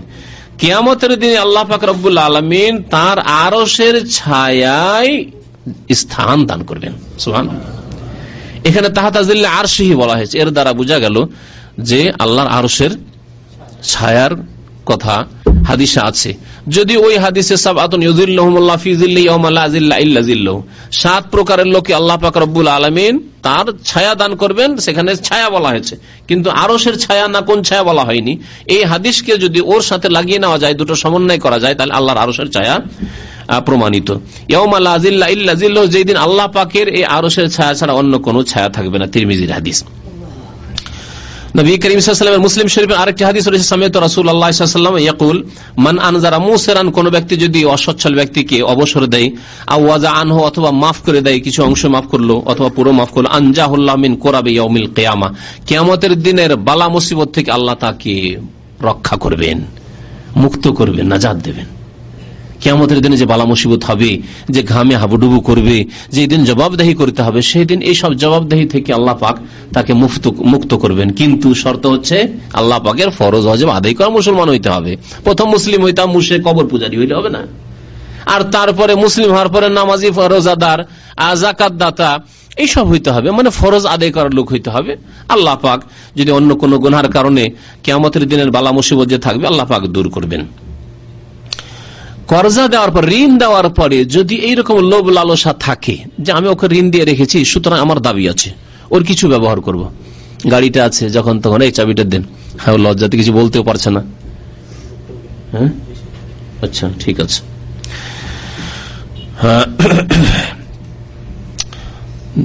যদি এইরকম আশা রাখে অথবা এইরকম স্বার্থ রাখে যে আমি ধার দিয়ে রেখেছি, সুতরাং তার কিছু ব্যবহার করব, যে কোনো কিছু ব্যবহার করব। গাড়ি ব্যবহার করা, আজকাল গাড়ির জামানা, কিন্তু নবী সাল্লাল্লাহু আলাইহি ওয়াসাল্লামের জামানায় হয়তো কার একটা ঘোড়া আছে, ঘোড়ার পিঠে চড়ে হাঁটলো, হ্যাঁ, উট আছে, দাও তোমার উটটা দাও, অথবা এই ধরনের যে কোনো জিনিস ব্যবহার করা, কাপড় চোপড় ইত্যাদি সামান, দাবি, যেহেতু তোমাকে ধার দিয়ে রেখেছি, তুমি আমার কাছে ঋণী, তাহলে এগুলিও সুদে শামিল। এগুলি হচ্ছে প্রশ্ন পরে। আনাস বিন মালিক রাদিয়াল্লাহু তাআলা আনহু বর্ণনা করছেন যে তাকে এক লোক জিজ্ঞাসা করলো যে আর রাজুলু মিন্না ইউকরিজু আখাহুল মালা, আমাদের মধ্যে কেউ কেউ ধার দিয়ে থাকে, ফায়ুহদি লাহু, তখন তাকে উপহার দেয়, গিফট দেয়। উপঢৌকন দিত না, কিন্তু দিচ্ছে কিসের জন্য? ধার দিয়েছে সেই জন্য। আগে থেকে দেওয়ার রীতিনীতি ছিল না। বাংলাদেশ থেকে আসলেন, একটা লুঙ্গি নিয়ে আসলেন, নিয়ে আসার পরে মুজাহিদকে দিচ্ছেন। আগে কোনোদিন দেননি, কিন্তু এবার কেন দিচ্ছেন? যখন ছুটি যান তখন আপনাকে 2000 ধার দিয়েছে সেই জন্য। বুঝলেন কি হবে এটা? সুদ। হ্যাঁ, আগে থেকে যদি এরকম থাকে, মানে আগে থেকে আপনার সম্পর্ক এরকম আদান প্রদান, হাদিয়া দেওয়া সম্পর্ক আছে, তাহলে ঠিক আছে। কালা রাসূলুল্লাহ, আনাস বিন মালিক বললেন যে রাসূলুল্লাহ সাল্লাল্লাহু আলাইহি ওয়াসাল্লাম বলেছেন, ইজা আকরাজা আহাদুকুম কারজান, কোন ব্যক্তি যদি তোমাদের কাউকে ঋণ দেয়, ফাআহাদা লাহু, ঋণের বিনিময়ে যদি ঋণ দেওয়া আছে সেই জন্য তাকে উপঢৌকন দিচ্ছে, হাদিয়া দিচ্ছে, উপহার দিচ্ছে। আও হামালাহু আলা দাব্বা, অথবা আসেন গাড়িতে চাপেন, লেমুজিন ভাই এখানে চালায়, ভাড়ার গাড়ি চালায়, গাড়িতে কোনোদিন ফ্রি উঠাইতো না, কিন্তু যে 1000 রিয়াল 500 রিয়াল ধার দিয়েছেন তারপর থেকে ওর লেমুজিন ফ্রি। কত যে 10 করে অনেক 10 হাসিল করে নিয়েছেন। এখান থেকে আব্দুল্লাহ 10 লাগতো, ওখানে 10,000 বাঁচলেন, আবার আসলেন, টেলিফোন করলে ভাই অমুক জায়গায় আমি আছি, কারণ ও তো আসতে হবে, লজ্জা, 500 টাকা তার খেয়ে আছি, দিতে পারছি না। আও হামালাহু আলা দাব্বা, তার যানবাহনে চাপলো, ফালা ইয়ারকাবহা, বা চাপাতে চাইলো, ফালা, খবরদার তার সওয়ারিতে চাপবে না, তার গাড়িতে চাপবে না। ওয়ালা ইয়াকবালুহু, এবং তার গিফট উপহার কবুলও করবে না, হাদিয়া নেবে, ইল্লা ইয়াকুনা যারা বাইনাহু ওয়া বাইনাহু ক্বাবলা যালিকা, তবে আগে থেকে যদি এইরকম থাকে, আগে থেকে তার গাড়িতে চাপতেন, মাঝে মাঝে আগে থেকে তার জিনিসপত্র ব্যবহার করতেন, কখনো তার ঘড়ি ব্যবহার করতেন, কখনো তার কোনো কিছু ব্যবহার করতেন, তাহলে কোনো অসুবিধা নেই। ইবনে মাজার হাদিস। আর একটি হাদিস দিয়ে শেষ করে দেব। নবী করিম সাল্লাল্লাহু আলাইহি ওয়াসাল্লাম কিয়ামতের দিনে সবচাইতে বেশি গরিব, সবচাইতে বেশি সর্বহারা কাকে বলেছেন? হ্যাঁ, কে? যার নেকি থাকবে না, নেকি নিয়ে গেছে অনেক, কিন্তু মানুষের হক নষ্ট করে গেছে। তার মধ্যে একজন হচ্ছে ধারটা নিয়ে দেশে চলে গেছে। একে ভিসা দেবো, ওকে আর কিছু করে দেবো, ভাই আমাকে দাও, পার্টনারশিপ তোমাকে দেব, আমি একটা ব্যবসা করেছি তো আমার কাছে তো টাকা পয়সা নাই ভাই, তো তুমি যদি কিছু টাকা পয়সা দাও, এই করে অনেকের কাছে টাকা পয়সা নিয়ে এসে চলে গেছে। অথচ মুসল্লি, নামাজের অভাব নেই, রোজার অভাব নেই, হজের অভাব নেই, জাকাতের অভাব নেই, আর আরো মাতা পিতার সেবা খুব করে, এই ধার করা টাকা দিয়ে খুব মাতা পিতার সেবা করে দেশে। সর্বহারা, নবী সাল্লাল্লাহু আলাইহি ওয়াসাল্লাম মুফলিস বলেছেন। মুফলিস মানে যার কাছে একটি পয়সাও থাকে না, একে মুফলিস বলা, সর্বহারা। আবু হুরায়রা রাদিয়াল্লাহু তাআলা এই হাদিস বর্ণনা করেছেন, মুসলিম শরীফের হাদিস। আন্না রাসূলুল্লাহ সাল্লাল্লাহু আলাইহি ওয়াসাল্লাম قال আতাদরুনা মানিল মুফলিস, নবী সাল্লাল্লাহু আলাইহি ওয়াসাল্লাম একদিন জিজ্ঞাসা করলেন, তোমরা জানো কি যে সর্বহারা কে? সর্বহারা কে? সাহাবীরা, নবী সাল্লাল্লাহু আলাইহি ওয়াসাল্লাম বলেন যে কিয়ামতের দিনে প্রথম জিজ্ঞাসা করেছেন যে সর্বহারা কে? সাহাবীরা দেখছেন দুনিয়াতে সর্বহারা কে? আল মুফলিসু ফিনা মান লা দিরহাম ওয়া লা মাতা, আমাদের মাঝে সর্বহারা ওই ব্যক্তি না যার কাছে একটা পয়সা আছে, আর না কোনো মাল সামান আছে, বাড়িতে খাবার নেই, আর টাকা পয়সাও নেই যে হোটেলে খাবে, যার কাছে কিছুই নেই, না বাড়িতে চাল আছে, না ডাল আছে, না শাকসবজি আছে, কিছুই নেই, সর্বহারা, পকেটে পয়সাও নেই, সর্বহারা ওই ব্যক্তি। আল মুফলিসু ফিনা মান লা দিরহাম ওয়া লা মাতা। নবী করিম সাল্লাল্লাহু আলাইহি ওয়াসাল্লাম বললেন যে না, একে উদ্দেশ্য করিনি, এ তো দুনিয়ার সাময়িক হয়তো সর্বহারা হতে পারে, কালকে তার কাছে পয়সা হয়ে যেতে পারে। ইন্নাল মুফলিসা মিন উম্মতি মান ইয়াতি ইয়াউমাল কিয়ামাতি বিসসালাতিন ওয়া সিয়ামিন ওয়া যাকাতিন, আমার উম্মতের মুফলিস সর্বহারা ওরা যারা কিয়ামতের দিনে অনেক নামাজ নিয়ে আসবে, 5 ওয়াক্ত নামাজ ছাড়েনি, ওয়া সিয়ামিন, রোজা, কোনদিন রমজান মাসের রোজা ছাড়েনি, ওয়া যাকাতিন, যাকাতও দিয়েছে, পয়সাওয়ালা লোক ছিল, ওয়া ইয়াতি কাদ শাতামা হাযা, কাউকে গালি দিয়ে এসেছে, ওয়া কাযাফা হাযা, কার উপর মিথ্যা অপবাদ দিয়েছে, ওয়াসাফাকা দামা হাযা, কাউকে খুন করেছে, রাজনৈতিক লড়াই, গোত্রীয় লড়াই, জমি জমা নিয়ে লড়াই, এইভাবে কাউকে খুন করেছে, ওয়াজারাবা হাযা, কাউকে মারধর করেছে, ওয়া আকালা মালা হাযা, নবী সাল্লাল্লাহু আলাইহি ওয়াসাল্লাম আরেকটি বলেছেন, ওয়া আকালা মালা হাযা, কারো ধন সম্পদ অবৈধভাবে ভক্ষণ করেছে। ধন সম্পদ ভক্ষণ করা খেয়ানত হোক, বেঈমানি হোক, আর জবরদখল হোক, অথবা ধার নিয়ে পালিয়ে যাওয়া হোক, যে কোনো ভাবে হোক না কেন, ফায়ুতাহাযা মিন হাসানাতিহি, আল্লাহ পাক রব্বুল সেই দিন প্রত্যেককে ডাকবেন, যতগুলি পাওনাদার, এই পাওনাদারকে ডাকবেন, আর ডাকার পরে ওর নেকি থেকে পরিশোধ করা শুরু করবেন, যতগুলি লোক জুলুম অত্যাচার করেছে, হাদামিন হাসানাতে, একে নেকি থেকে ওকে নেকি থেকে ওকে নেকি থেকে দিতে দিতে দিতে ফাইন ফানিয়াত হাসানাতুহু ক্বাবলা আন ইউকযামা আলাইহি, তার উপর যে যতগুলি মানুষের হক ছিল, বান্দার হক, এগুলি পরিশোধ করতে করতে নেকি শেষ। নামাজের নেকি শেষ, রোজা, হজ, যাকাত, দান, খেরাত, মাতা পিতার সেবা, যত নেকি সব শেষ হয়ে গেল। এখন কি হবে? শেষখানে একটা লোক আসছে, আসার পরে বলছে যে আল্লাহ, আমি দাম্মামে ছিলাম, আর এখানে এই ভাই ভিসা ব্যবসা করতো, ওকে ভিসার জন্য আমি 5000 রিয়াল দিয়েছিলাম, আর বলেছিল যে তোমাকে একটা ভালো ভিসা দেব। আর সে ভিসা দেওয়া তো দূরের কথা, আমার পয়সাও ফিরিয়ে দেয়নি, ভিসাও দেয়নি, দেশে চলে গেছে। কাল কিয়ামতে এই বিচার যখন আদালতে আল্লাহ পাক রব্বুল আলামিনের পেশ হবে, আর আসামির কাঠগড়ায় দাঁড়াতে হবে, কি করবেন? নেকি শেষ হয়ে গেছে। দেশে যে লড়াই গড়ি করেছিলেন, মারপিট করেছিলেন, জুলুম অত্যাচার করেছিলেন, আর কত রকমের জুলুম করেছেন, অন্যায় করেছেন, ওগুলো তো নেকি শেষ হয়ে গেছে। এখন এইগুলো পরিশোধ করতে হবে। ওখেজামিন খাতায়াহুম, নবী সাল্লাল্লাহু আলাইহি ওয়াসাল্লাম বলছেন যে আল্লাহ পাক জিজ্ঞাসা করবেন ওই লোকটিকে যে অভিযোগ করার জন্য, আল্লাহ যে আমার টাকা নিয়ে যে ভিসা দিও বললে টাকা নিয়ে উধাও হয়ে গেছে, আল্লাহ এর বিচার করে দাও। আল্লাহ বলে তোমার গুনাহ আছে? যে আল্লাহ, আমার গুনাহের জন্য আমাকে জাহান্নামে যেতে হচ্ছে, আমার কিছু কাবিরা গুনাহ আছে, এই জন্য জাহান্নামে যেতে হচ্ছে। ওখেজামিন খাতায়াহুম, আল্লাহ পাক ওর গুনাহগুলিকে নিয়ে ফাতুরিহা আলাইহি, ওর উপরে চাপিয়ে দিবে। ওই যে ঋণী ব্যক্তি টাকা নিয়ে পলাতক হয়ে গেছেন, ওর উপরে গুনাহগুলিকে আল্লাহ পাক চাপিয়ে দেবেন। ওখেজামিন খাতায়াহুম ফাতুরিহা আলাইহি সুম্মা তুরিহা ফিন্নার, তারপরে আল্লাহ পাক তাকে জাহান্নামে নিক্ষেপ করে দেবেন। তাহলে নামাজ, রোজা, হজ, যাকাত করেও মানুষের হক যদি নষ্ট করে থাকেন, মানুষের কাছ থেকে ধার নিয়েছেন অথচ দিচ্ছেন না, ধার নিয়েছেন তারপরে বলছেন যে এখন তোর ঠিকানা নেননি কেন? আপনি ধার নিতে পেরেছেন আর তার ঠিকানাটা রাখতে পারেননি, আপনি তার অ্যাকাউন্ট নম্বর রাখতে পারেননি, তার টেলিফোন নম্বর রাখতে পারেন, তার কমপক্ষে গ্রাম আর থানাটাও যদি লিখে রাখতেন, তাহলে খোঁজ করে করে আপনি চলে যেতে পারতেন। আরে টেলিফোন পরিবর্তন হয়ে যেতে পারে, কিন্তু গ্রামের নাম তার পরিবর্তন হবে না, থানার নাম তার পরিবর্তন হবে না। ওই লোকটির নাম, থানা, পোস্ট অফিস যদি আপনার জানা থাকতো, এতটাই যথেষ্ট ছিল আপনার ঋণ পরিশোধ করার জন্য। বহু লোক এরকম আছেন। আল্লাহ পাক যেন হিদায়াত দান করেন, আল্লাহ পাক আমাদেরকে নেক আমলে যেন তৌফিক দান করেন, আল্লাহ যেন তার হক আমাদেরকে আদায় করা সুন্দরভাবে তৌফিক দান করেন, মানুষের হক আদায় করা যেন তৌফিক দান করেন। আল্লাহ পাক আমাদের গুনাহ খাতা যেন অতীতের মাফ করে দেন। মানুষের যদি হক আমাদের উপর থাকে, আল্লাহ পাক সেই হকগুলি আদায় করার মতো আমাদের ঈমান যেন দান করেন। আল্লাহ পাক সেসব হক আদায় করা যেন তৌফিক দান করেন। আল্লাহ আমাদেরকে ঋণ মুক্ত হওয়ার যেন তৌফিক দান করেন। আল্লাহুম্মা কফিনা বিহালালিকা আন হারামিকা ওয়া আগনিনা বিফদলিকা আম্মান সিওয়াক। রব্বানা যালামনা আনফুসানা ওয়া ইল্লাম তাগফির লানা ওয়া তারহামনা লানাকুনান্না মিনাল খাসিরিন। রব্বানা লা তুআখিযনা ইন নাসিনা ওয়া আখতানা। রব্বানা ওয়া লা তাহমিল আলাইনা ইসরান কামা হামালতাহু আলাল লাযিনা মিন ক্বাবলিনা। ربنا ولا تحملنا ما لا طاقة لنا به واعف عنا واغفر لنا وارحمنا أنت مولانا فانصرنا على القوم الكافرين. سبحان ربك رب العزة عما يصفون وسلام على المرسلين والحمد لله رب العالمين.